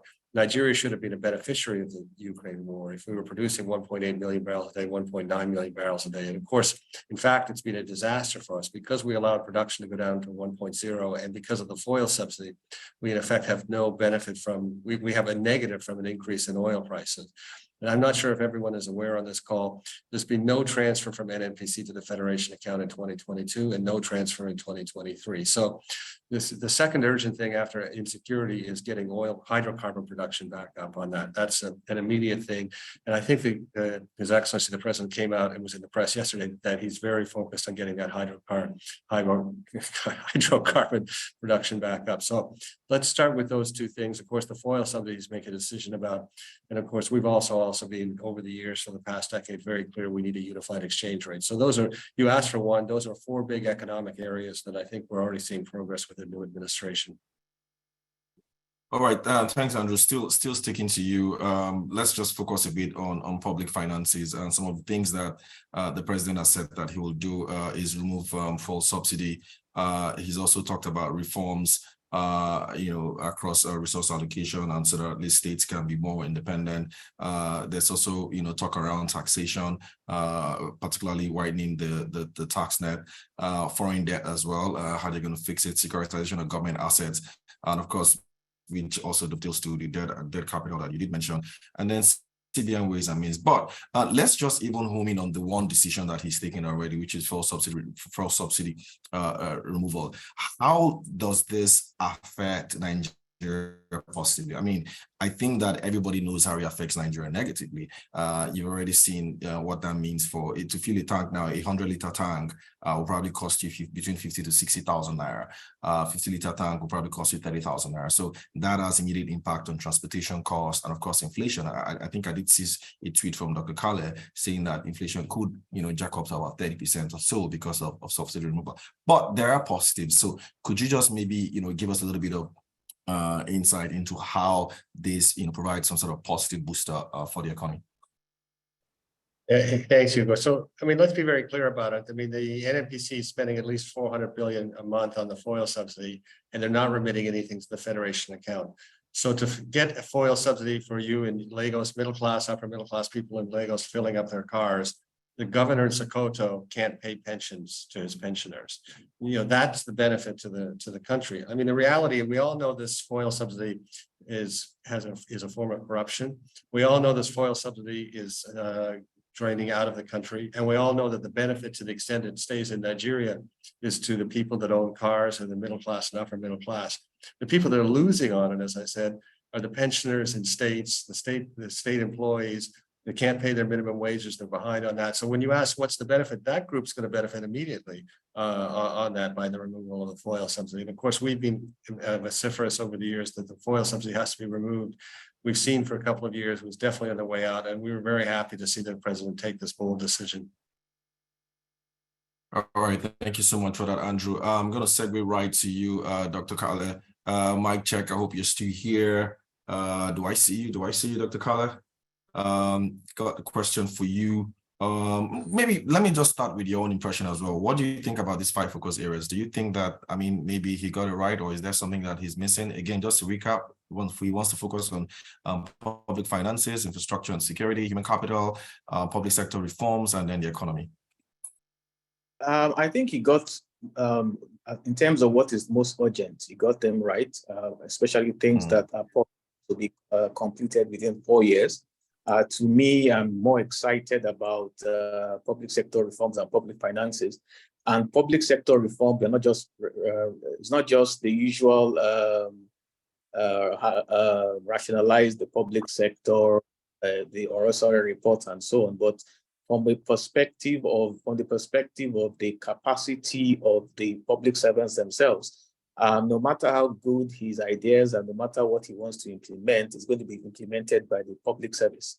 And if the public service does not have the capacity to do it, or the interest in doing it, then nothing's going to be done. That's what you find. That's what you have found in many other administrations where you have very competent, very knowledgeable ministers and heads of NDAs. Very little is done, and it has to do with changing, either because the capacity doesn't exist, and more because the interest to change things just doesn't exist. You have a situation where you cannot get rid of public servants. They can really just do whatever they want, and it's difficult to get rid of them. And if you succeed in getting rid of them, as soon as you go, they could get back into the system. So until such things are also fixed, where you get the public service to build their capacity and their mindset in terms of wanting these things to work, I don't think no matter how good or credible people are talking about round pegs in round holes, that's all fantastic and needed, but at the end of the day, it's not those round pegs in the round holes that are going to actually push the reforms, actually the public service, right? So looking at those kind of things, I think are extremely important, and a lot of people are not focusing on that, but focusing on the brilliant minds that are going to come in, the strength of the president. He's not the one going to push, actually going to implement all these things. In terms of public finance, again, I'm one of the few people that does not believe in increasing taxes. I know you mentioned that it's most likely going to not push up taxes. I'm not one of the people that believe that, and I think you're right, but I'm not one of the people that is a fan of pushing up taxes, particularly in a recession or when an economy is actually struggling with fragile growth, because I think at the end of the day, all you do is, particularly in Nigeria's economic model, where household consumption, expenditure, and private investment are the two largest contributors of share of our GDP. Now, when you increase taxes, you're squeezing household consumption expenditure, and you're also squeezing the earnings of businesses, thereby squeezing business expansion and so on. So, let me give you an example. Let me explain what happened in the last few years, the last 8 years, using the government's model.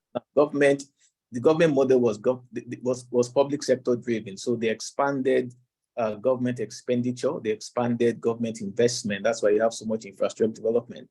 But they didn't expand government investment and consumption by because the economy was expanding and they were getting more revenue. They did that in two ways. One was to tax consumers and businesses that were not growing. So you squeeze consumption expenditure and squeeze the ability of private investment to grow. And at the same time, they expanded the economy by debt. And then to repay the debt, again, you go and squeeze consumption expenditure. So you increased public expenditure by 30%, you increased public investment by about 30% as well. But in the process, you squeezed household consumption, which contracted by about 3%. You squeezed private investment, which was just more or less flat. So by doing that, your growth really was just very fragile and small. So I'm not, and that's because the economy was not growing significant. So I'm not a fan of increasing taxes. I prefer harmonizing the multiple taxes that are out there. I'm a bigger fan of more efficient public sector expenditure. For example, like Andrew said, getting rid of the wasteful expenditure, like the fuel subsidies. When you look at the revenue generating agencies, you find that as their revenues go up, they just find things to spend more. They just increase their expenditure. I remember once when I was still in government that, and I found that one of the revenue agencies, even though they had about 800 staff to my 6,000, their office supplies was higher than my entire budget. So when you have these kinds of, I think that's where the target should be: harmonize the taxes, expand the tax net using technology, and then more efficient expenditure, more expedient expenditure structure. I think that's so that's why I'm excited, because if we're able to do this in terms of public finance, if we're able to reform the public sector, I think that's when every other thing actually ties in properly, and we might actually see some significant growth. But to answer your question again, I think the president got it right. Those are the key issues those are key issues that are affecting Nigeria, and more importantly, they are the key issues that actually he can do something about, at least in the first 4 years. Thank you so much, Dr. Khaled. This actually resonates very well with me, because I think one thing that you said here that actually struck me was how important civil service reforms is to economic growth. I mean, you can have the best technocrats out there, but if you don't have civil service that is equipped enough to actually help drive, private sector economic growth, then you're not going to see any growth at all. And of course, in terms of taxes, maybe they can expand the tax net, but increasing taxes is something that we also don't favor. Indeed, in this Nigeria, if you all know, if you wake up today and say you want to go and be a good taxpayer and you go and start paying your taxes, trust me, in the next few months, they're going to send a 10 tax audit to you. So the government also doesn't actually reward people who actually want to pay taxes. Rather, it appears they even come back and want to tax them more, rather than look for people who are actually not paying taxes. And those are some of the conundrums that we have. Dr. Muda, are you here? Could you just turn on your camera, Dr. Muda? Yes, I'm here. I'm here. Fantastic. All right. So he unfortunately can't join us. So I'm going to push one or two of his questions to you as well as to Razak. But this one to you first. The government also talked about tackling infrastructure and security as one of those things on its agenda. How would this translate to economic growth if he's able to fix some of the infrastructure deficit that we have today and also tackle insecurity, which the Buhari government did try to tackle but weren't very successful? How would this aid economic growth in general? Dr. Muda. Yeah, definitely it will impact positively on economic growth because the risk of investment, is related or correlated to, the risk that you have in the environment. The insecurity, for instance, has affected some major segments of the economy. Agri accounts for about 23-24% of our GDP. We know the impact of insecurity on agriculture. It has practically crippled the agricultural sector. The sector could do much better. We know the implications of that for food inflation. We know the implication of inflation for poverty. Then again, about the perception of the country as an investment destination. Perception matters a great deal, but it's not all the time that perception also reflects reality. But anybody watching Nigeria from afar, with all the stories that hit the headlines about Boko Haram, 50 people killed, terrorism and all of that, that is enough to scare investors. And what you have ultimately is that you have investors that have extremely high risk appetite. Those with average risk appetite, they just run away. They can't even stand that kind of economy. That is why what you find around here are mostly Asian investors and all of that, whose risk appetite is extremely very high. So if we have a much better environment as far as security is concerned, we'll be able to attract a lot more investors, especially from the West. They don't have that kind of risk appetite. Then, of course, you see how much of our budget that the defense is gulping. Yes, it's good to have a very good defense budget, but again, we have deprived quite a number of sectors of very valuable resources because of this insecurity, So generally, I think insecurity is a major problem for the economy. It's affecting the capacity of the economy to grow. It's making it difficult for us to attract investment, and not just about insecurity in terms of killings and all of that. Issues of oil theft and the insecurity in the oil producing area. It has done a lot of damage to the economy. Dr. Nevin just talked about what the NNPC GMD said. You are losing about 400 billion naira every month to oil theft. And this has been going on for close to a decade. It's only recently that the government woke up and started to take some very concrete actions. We hope that will be sustained. And you know how many valuable investors we have lost in that sector. Practically most of the oil majors have left the sector. And these are the companies that have the capacity, they have the muscle to actually make a difference in terms of investment in the sector. And we know the impact of that on our revenue. We know the impact of that on our foreign exchange. We know the impact of that on our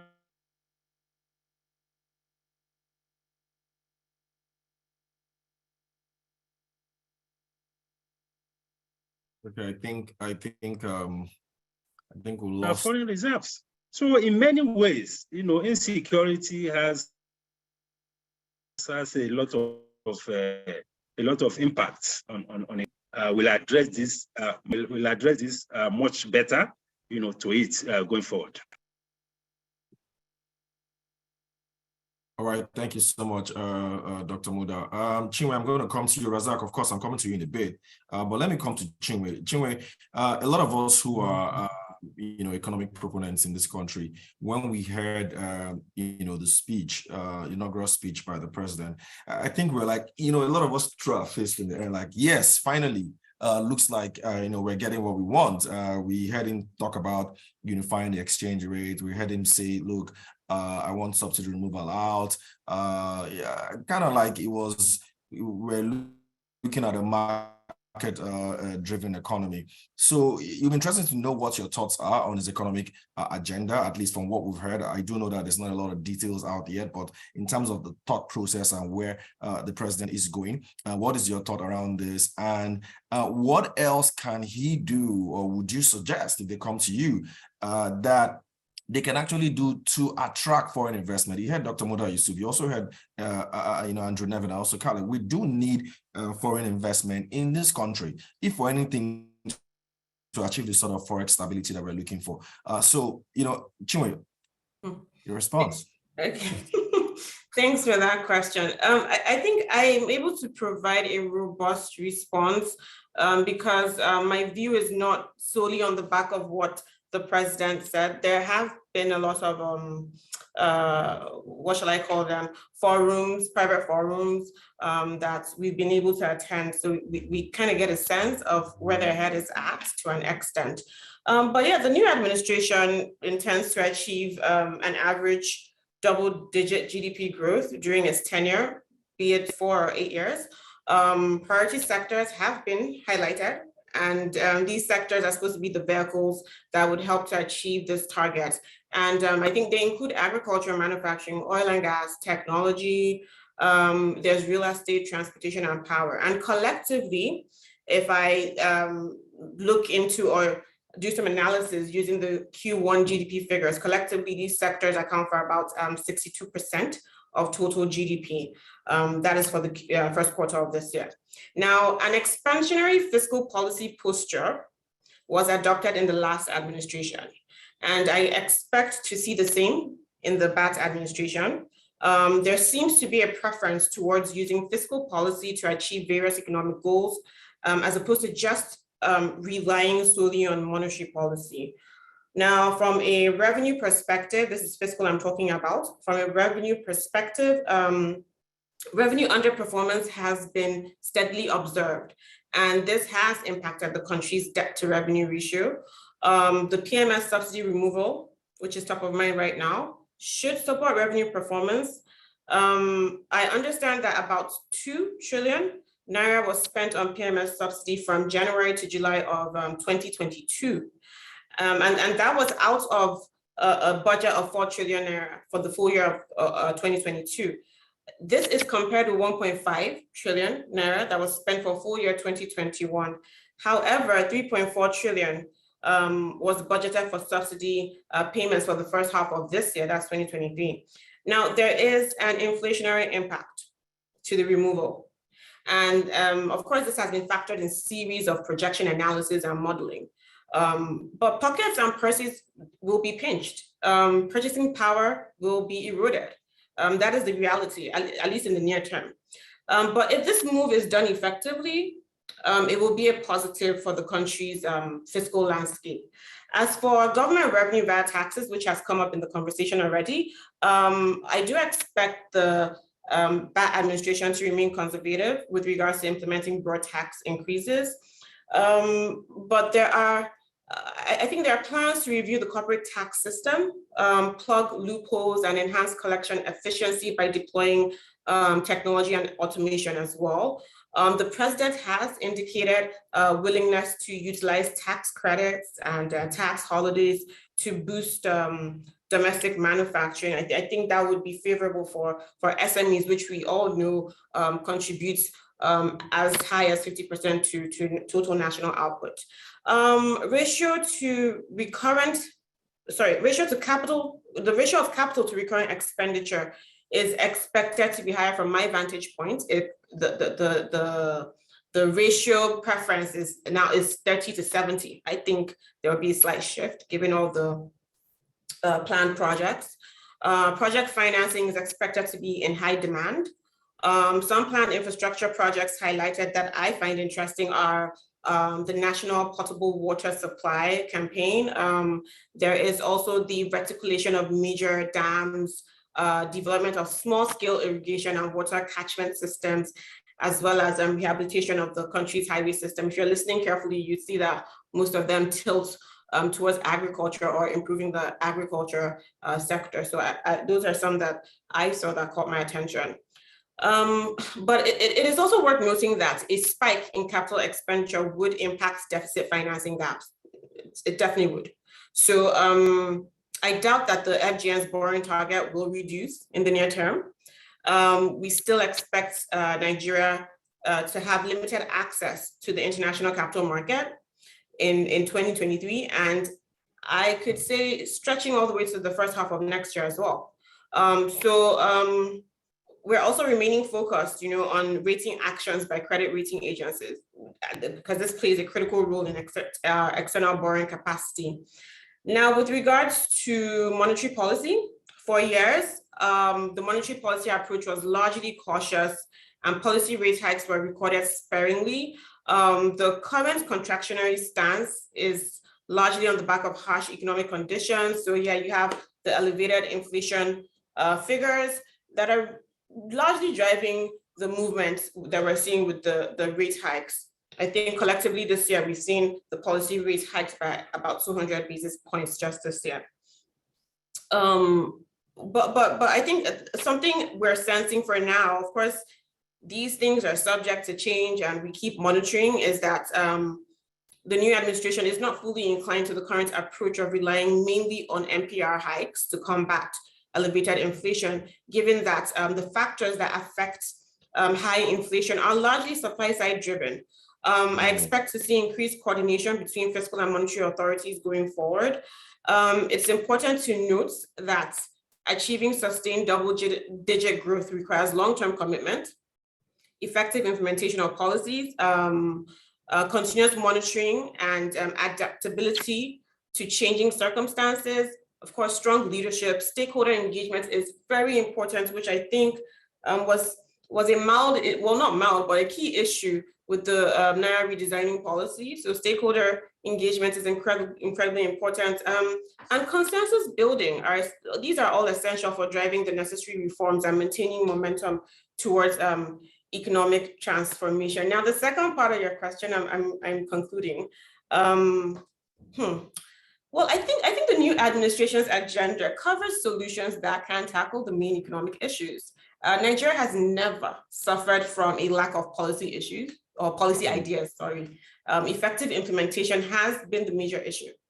Let's say, for example, the drive to unify exchange rates and the call for lower interest rates, which is targeted at boosting foreign direct investments, as well as fostering inclusive growth. All of that will require careful engagement with relevant stakeholders, including the central bank and other financial institutions. Other agenda items which are important to boost FDI inflows include enhancing governance, transparency, and accountability across all sectors, strengthening institutions and combating corruptions.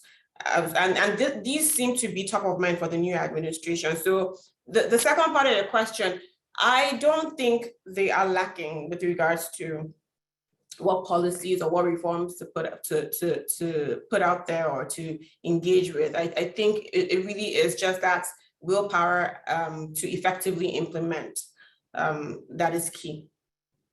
All right, thank you so much for that, elaborate overview, Chinwe. I think that I just hope if someone in the administration is on this call listening, because you did share a lot of nuggets. If you don't mind, I know we're running out of time, but just kindly recap those again. And I know I took down agri, manufacturing, oil and gas, technology, and then which other sectors again, so that our our listener participants can also take note. Which sectors again did you mention, Chinwe?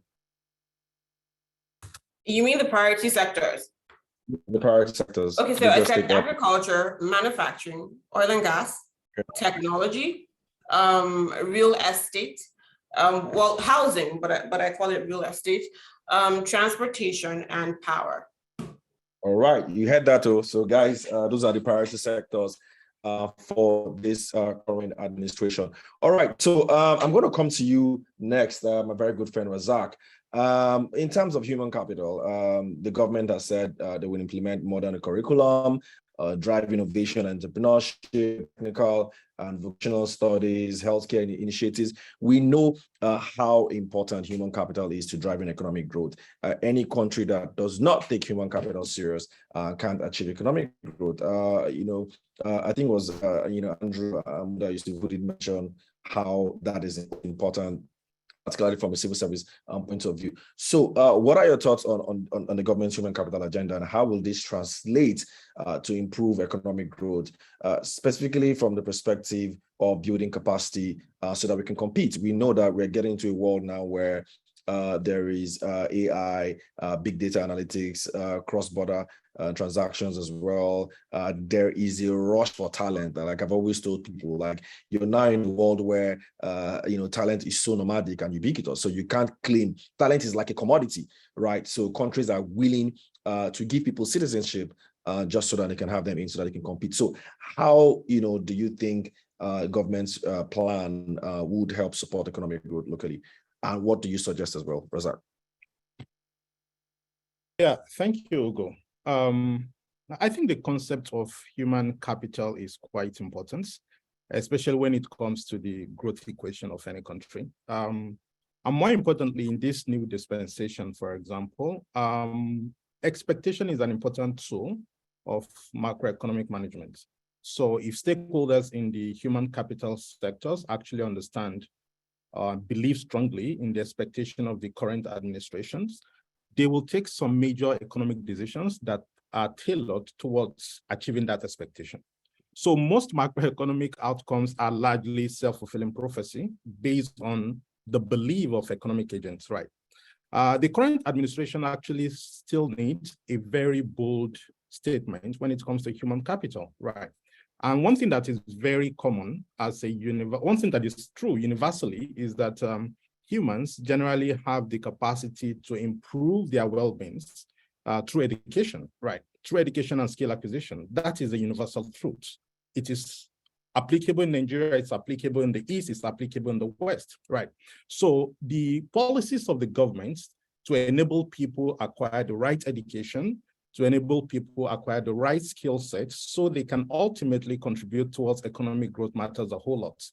And one key agenda that this current administration is pushing is unlocking the opportunities in the educational sector, for example, through credits like education loan, which is common in the Western world, right? And how far that will go, I think is something we'll still need to see the details of, right? And that's one model. There are other nations in the East, for example, that are government-driven in terms of how they've implemented their educational system.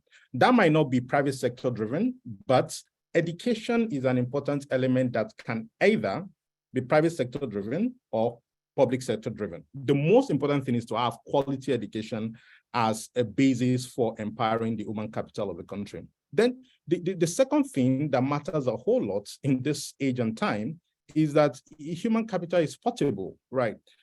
We've seen people move across the world in terms of in terms of human capital mobility. People can move from Nigeria to UK, and it is not just a unidirectional thing. It's not just Nigerians moving to UK or US or Canada. We also have Indians moving to UK, moving to Indians. We also have people from Eastern extraction moving to the West. So it's a global force that we need to recognize. While it presents some threats right now, primarily because the existing human capital stock that we have find it extremely attractive to move out, I think from the government policy standpoint, it's also an opportunity that human capital is extremely mobile right now globally, which means what policy can the government implement to ensure that we do not just have Nigerians that have moved out, moved back, but we also have other nationals of other countries from Eastern Europe, from Asia, from US, from Europe, looking at Nigeria as the preferred destination for them to live, as the preferred destination for them to work. And that's the opportunity, really. So there is a need for a very bold policy statement in terms of making Nigeria the right destination for human capital globally. So that way, we are not just relying on our own human capital stock, we are also benefiting from the global trend of human capital mobility. Unfortunately, right now, we are at the receiving end because the net migration is negative for us, right? But how can that be reversed? It can be. Countries have implemented that, more importantly, so we can learn from that. And why that is also quite important when it comes to economic growth generally is that when you look at the economic growth equation, right, I think that there is a simple way to look at it. And that simple way is just to sum two major variables. It might not give you the accurate number, but directionally it is accurate, and it can give you to some extent the magnitude of economic growth that you can have. And that is basically looking at by how much is your labor force growing. The labor force growth rate, for example. Chinwe was mentioning it earlier that the labor force of Nigeria is about 160 million. That's a lot of numbers, right? And by how much is that growing on an annual basis? Technically, we can talk about probably 2 to 3% right now, right? Which means labor force is growing 2 to 3%. So if you want to estimate what the expected or potential GDP growth should be in Nigeria, all you need to do is to add the labor force growth rate plus the growth rate of labor productivity in the country. So if you want to analyze the existing growth rate based on Q1 data of about 2 to 3%, if our average growth rate per annum of labor force is about 2 to 3%, and our GDP growth rate today is about 2 to 3%, technically what that means is that labor productivity growth rate is 0 or negative. And that is a major disservice to us, not just short term, but long term. And we can see this all around us, right? For example, if you drive around Lagos, you see young people who ordinarily should be in school, who ordinarily should be building their human capital, who ordinarily the country should position to build their long-term human capital, hawking, right? Of course, they can make ends meet right now by making a couple of thousands of naira a day. But the point is, what is the long-term implication of not developing that human capital stock in the country, on the country's long-term economic growth? It is huge. If someone who ordinarily should be in school building human capital is on the street hawking, the point is that we are sacrificing the long-term contribution that that person should be having to economic growth, right? So if you look at this basic equation, it can to some extent give you an idea of what the contribution of human capital should be towards our national growth, right? So currently, without any work at all, any government naturally will inherit the demographic dividend of Nigerian structure, right? We have a lot of young people. The demographic structure is extremely young and the population is growing naturally at about 2 to 3%, which means any country or any government of Nigeria that is delivering less than 2 to 3% basically should not even have a business being in government, because naturally our population is growing at 2 to 3%. So what needs to be added to that is by how much can you grow the labor productivity growth, right? By how much can the labor productivity growth, be grown? So if you're targeting labor, for example, the current administration is looking at growth rate of between minimum of 6%. And that looks extremely, extremely achievable, because by virtue of our demographic structure alone, we're already registering 2 to 3%, right? So what needs to be taken care of is, can we then grow our labor productivity by 2 to 3%? If we're able to do that, that means technically our GDP growth rate is already at 6%. But can we grow labor productivity by 4 or 5%? Definitely yes, for two major reasons. The first is the fact that the current labor productivity is extremely low. So there is a low base effect, right? We are already in a very low state. So you can easily grow that low state significantly. It will be extremely difficult for a US, for a more advanced country, for example, to be targeting 4 or 5% labor productivity, because their labor productivity rate is already at this level. But given our current rate, we can expand that significantly. And these are the factors that can enable us to unlock that labor productivity. It has to do with policies, right?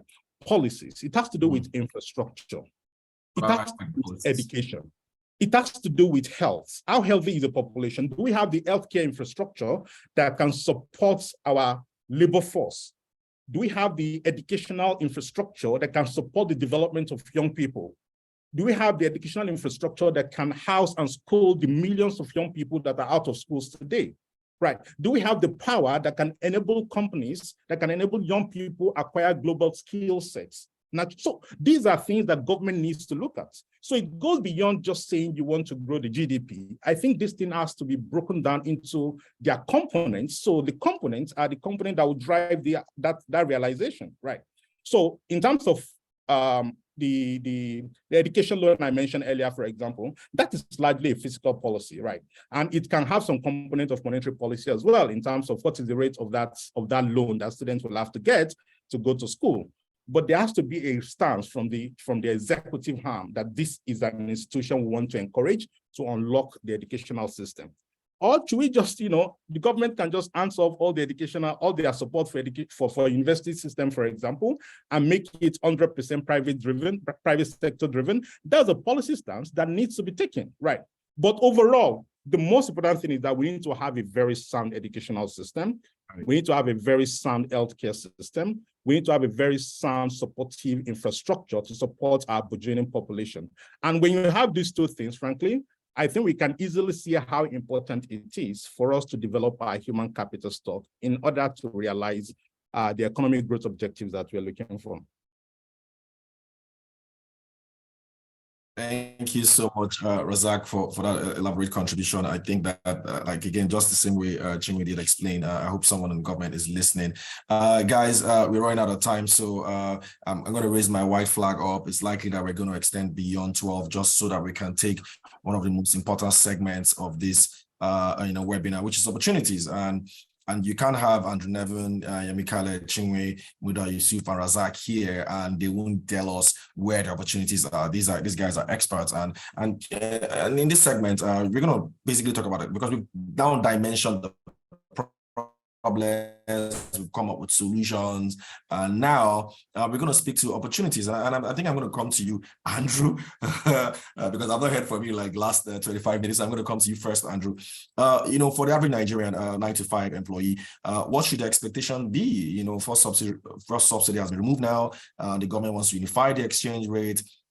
You've heard what the government wants to do in terms of human capital development, as brilliantly explained by Razak. What should young Nigerians be looking forward to? Where do they stand in this economy? Quickly, Andrew. Well, as I said, one option, of course, is to insert themselves in global value chains. We've covered that. I think two areas that we haven't talked about very much are health and education. And in fact, we've advocated over the years there should be a lot more focus on this because there's a huge invisible spending on health and education by Nigerians abroad. So to the extent that we can bring that back home, that's going to really improve the balance of payments more, for example, than I think import substitution in low-end manufacturing. But in terms of opportunities for young Nigerians to get trained, I think if you take healthcare sector, it's a very interesting sector because if you get skill set in health training or a qualification in health, you have the option of either serving what's going to be a growing health sector in Nigeria, or you can Japa and go somewhere else. So it gives you those options. I think the same thing in education. So we haven't discussed these two critical sectors much in this session on that. So that's what I'll add as big opportunities, health and education. Also for investors, both of them have enormous potential in this country. So Andrew, just to be more specific, so when you say health and education, are you suggesting that, look, if you're a Nigerian here, a young Nigerian here, or maybe an employee somewhere or an entrepreneur, these are the sectors that you should be looking at, health and education? Is that what you're saying specifically? Yeah, I'm saying those are lots of opportunities for investment, lots of opportunities for getting jobs that are going to pay more and more. And particularly in the healthcare, it provides the opportunity you have the option of Japa. Not that I'm encouraging people to Japa, but it creates that option for you, which I think is, it's always valuable for an individual to have options. All right, fantastic. Dr. Kale, I'm going to come to you next. opportunities again in terms of human capital. Of course, Razak did elaborately explain what the government can do, but from an opportunity standpoint, how can businesses benefit from this? Yeah, I mean, KPMG, PwC, Deloitte, EY, most of the top big 5 or big 4 consulting firms we have in Nigeria, audit firms. I've also experienced the jackpot syndrome, but there are opportunities. I think Razak just described them. How can other businesses tap into the opportunities that the human capital reforms that the government wants to do? How can we tap from them, Dr. Khaled? Well, I'll very quickly, because we run out of time, I would just basically say that embracing technology and improving access to educational services, for example, in the area of is an area of opportunity for the private sector.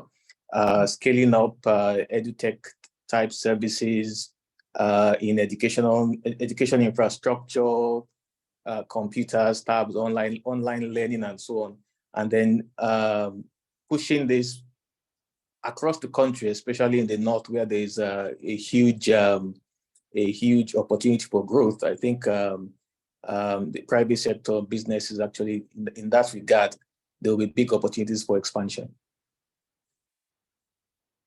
All right, thank you so much, Dr. Kale. Dr. Yusuf, are you there? Yes, I'm here. All right, quickly, sir. So, I mean, small businesses, they are the engine of economic growth for any country, even the largest economies in the world, which is the US and China and even in Europe. So how should small businesses seek opportunities which may arise from some of the planned privatization of the government? How should they also seek opportunities, or how can there be increased transparency to ensure everyone? Yes, those things are important, but let me... But, if a small business entrepreneur who's here was to ask you, hear from this. I hope you can hear me. Hello? Go ahead, sir. Hello? Yes, go ahead, sir. Go ahead, sir. Go ahead, sir. Okay. Now, the point I was trying to make is that once we get the macro issues right, opportunities will emerge from every sector of this economy. Because sometimes you see opportunities in areas where you did not even expect. So my expectation is that once we get all these critical bottlenecks to investment out of the way, I'm talking about things like this fuel subsidy thing, that is going to have, in the medium to long term, very strong macroeconomic impact in terms of stability of the macroeconomic environment. If we get the FX unification done, because I was shocked with the release of the CBN recently, the president has talked about unification. The CBN is still talking about an official exchange of 465. So these things can also give conflicting signals. So we should be unidirectional in our signaling. The president has said it. I don't know why the CBN will come out and be saying that exchange rate is still 465. So if you get all these macro issues out of the way, a lot of opportunities will arise for SMEs, for medium companies, for large companies, for domestic companies, and for foreign investors, whether their portfolio or their FDI. So that is very critical. The macro issues, for me, are the most important issues. And of course, we didn't talk about trade policy. Trade is very critical to the development of any economy. There are a whole lot of issues around trade policy. There are a whole lot of issues around trade institutions, the international trade ecosystem, the problem with the ports, documentation, multiple checkpoints. All those issues are very critical, especially for those who are in the real sector of the economy. So if we're able to unlock or remove those barriers, a lot will also happen in the trade sector. So for me, I think the bigger issue is that this economy has potential for a whole lot of things to happen across all sectors. But let's do the heavy lifting. Structurally, policy-wise, regulation-wise, institution-wise. Once we remove those barriers, we have the entrepreneurs that can make things happen across all sectors. That's my view on that. Thank you. Fantastic. Thank you so much, Dr. Yusuf. Chinwe, I'm going to come to you next. We do want foreign investment. In fact, I also saw a chart. Someone said, look, how can we also rely less on foreign investment as a country? But before that, we do want foreign investment. Capital markets we should be looking at opportunities here. As mentioned, Nigerian exchange did pretty well. All share index did pretty well under Buhari, even though we didn't see a lot of investment from investment inflow, portfolio investment inflow from foreign investors. But how should capital markets investors position themselves? Are there specific sections of the market that will benefit from this administration? Is it the bond market? Is it the equities market? Or is it based on industries? Just like some agro producers benefited from the last administration, you did read out some of those sectors, technology, oil and gas, manufacturing, agri, transport, real estate, and power. So from your view, how should capital market investors position themselves, and even those that are currently not in the capital market but might be looking to also get into the capital market, either for fundraising, via equity or via debt? Jimmy. Thanks for that. Well, I'll give a short answer, then I'll give a larger summary. But I always say this, that whether it's the fixed income space or the equities space that you're looking at, you must always maintain a well-diversified portfolio. But yeah, the impact of any new administration on capital markets would be dynamic and will keep unfolding. So there is a need to continue to monitor market developments as they unfold. I would say there should be a conscious effort by market players to assess the policy direction and economic agenda, review stated priorities, development plans and initiatives as well. So pay attention to policies related to sectors relevant to your investment portfolio, such as infrastructure, energy, agriculture, manufacturing, and service-oriented sectors as well. As I just said, you should maintain a well-diversified portfolio across different sectors and asset classes, as of course, this would assist with spreading or mitigating the risks that could arise due to any policy or sector-related risks, if any. You should also actively engage with stakeholders, including government officials, industry leaders, and local communities. You should be deliberate with participating in investment forums. So for everyone who's logged in here, well done on that. Business associations and networking events. You need to build relationships and make sure you have your hands on the pulse of market dynamics, because all of this would help create or provide valuable insights and opportunities for you. But this is my personal perspective and not that of the bank that I represent. I am someone who tilts towards fixed income because of my risk profile, and also because of my need for foreign exchange. I also tilt towards FX related investments as well. All right, thank you so much for that, Chinwe. My God, we've so much run out of time. I want us to close this session at 12:15 on the dot, because everyone has, even our panelists have other things. I'm going to come to you next for, you're definitely not the least, but for your view on opportunities, particularly from the point of view of fintech and financial services. We do know that during the last administration, that's when we probably saw, the largest fintech wave in Nigeria.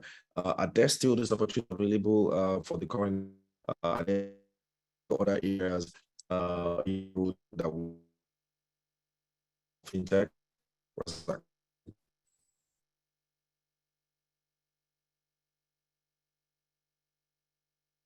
Razak still there? Oh, yeah, sure.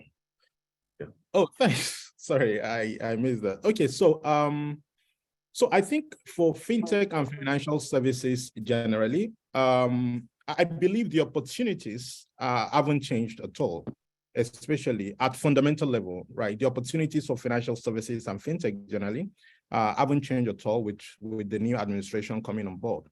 There are structural opportunities that exist, and they will continue to exist by virtue of the state of our economy, by virtue of our population, and more importantly, by virtue of the level of penetrations of key financial service indicators, right? From credit to payment to number of people who have bank accounts to number of people who have access to basic financial services.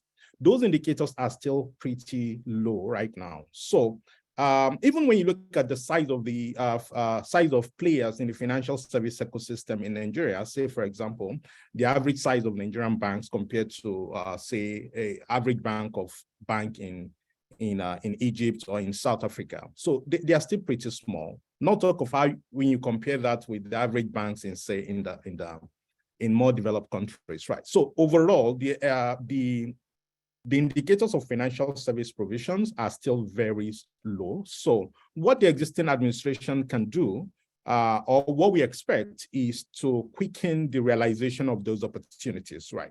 To enable those opportunities to be realized as quickly as possible by way of policy enablements, policies that can enable the actualization of those opportunities. And I'll speak to just two of those policies, for example. Say the exchange rates as just one macro indicator. The exchange rate is a primary linkage between any economy and the rest of the world. And because the world today is globally interconnected, if your exchange rate is extremely volatile, what you've done technically is you've injected volatility into how your economy is linked to the rest of the world. You want to ensure that stability, because that stability is what will engender capital flow, either in or out of the country. And if you look at the financial services, I'm talking about banks, I'm talking about insurance, and even the fintech sectors, there is a strong linkage between the performance of this sector and global capital movements. So if FX instability is what we'll experience on a daily basis, then the growth of the financial service industry and fintech would definitely be affected, because there's a strong linkage between these sectors and global capital mobility. So if the existing the new administration can tackle that as an example, it will naturally enhance the realization of these opportunities as quickly as possible. Then the second one is, say, inflation. Inflation is very volatile right now. It has long-term implication on what the interest rate will be. It has long-term implication on what the purchasing power of an average individual will be. And it has long-term implication of what people will eventually buy and the various sectors where they are purchasing from. So if the existing administration can tackle key macro indicators like exchange rates, inflation, interest rates, I think it will not only increase the existing opportunities within the financial service industry, but it will enhance the realization of those opportunities as quickly as possible. Yeah. All right, fantastic, Razak. Thank you so much for summarizing it brilliantly. We have come to the end of the panelist session. It was such an engaging and interesting session. The section is blue, or in fact blew up. Joanna, that is it from me and Rotus. Pass the baton back to you. Yeah, thank you so much. And thank you to all our panelists. Unfortunately, we won't be able to take questions and contributions on today's session. Our time is fast spent, but I'm sure you've gained a lot, probably jotters full of notes that you've taken from the insight that our analysts and our panelists have given and provided. But not to worry, we do follow up with these conversations. Yes, we may not have the economic, outlook webinar as often, but we do follow up with these conversations on Twitter.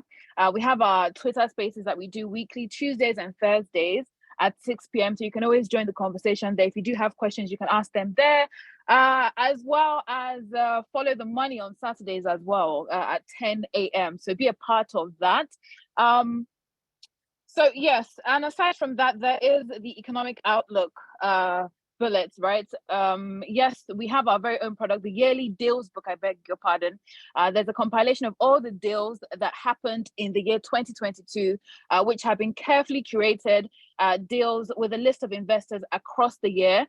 This book, of course, is designed to provide you with competitive edge in the ever-changing world of income. So make sure you get your hands on that book. And of course, Nairametrics is your trusted platform that provides you with the latest news, analysis, insights into the Nigerian and the global economy, as well as the financial market. So make sure you follow Nairametrics on Twitter, on Instagram, get the latest updates. Check out some of the articles as well by some experts. You can get details on some of the things we've talked about today, nairametrics.com. Thank you so much for your time. Apologies once again. In case you have missed out segments or you may want to replay parts of this webinar, feel free. It will be uploaded on YouTube any moment now, and you get the notification if and when you follow us on Twitter and Instagram. So thank you for your time. Thank you to all our panelists. So much insights. Thank you to our moderators as well, and enjoy the rest of your weekend.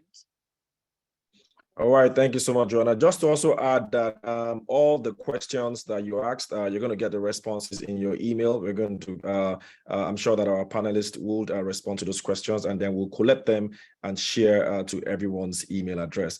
Thank you all so much again for being a part of this. We do appreciate every single person. And of course, to our sponsors, Quackle, for helping us put this together. It wasn't easy putting this together. So thank you so much for being a part of it. And to our participants, thank you all so much. I think at some point we had over 500 people right here logged in, listening to this very exciting session. And Andrew, I can't thank you enough. Thank you so much. Razak, thank you so much for being there. And to Chinwe, this is probably your second or third time being on this economic outlook. Thank you so much. Of course, Dr. Moda Yusuf, thank you as well. And to my Oga, Dr. Yemi Kale, thank you so much, sir, for honoring this session. And of course, my very good friend Ruth, you and I banter very soon at Arise. Trust me, I'm coming at you very soon at Arise. Thank you so much for this. To Joanna as well, moderating this very well, and Nairametrics team for putting this together. Thank you so much. And to all our participants, again, thank you so much, and do enjoy the rest of your weekend. This is Nairametrics signing out. Goodbye.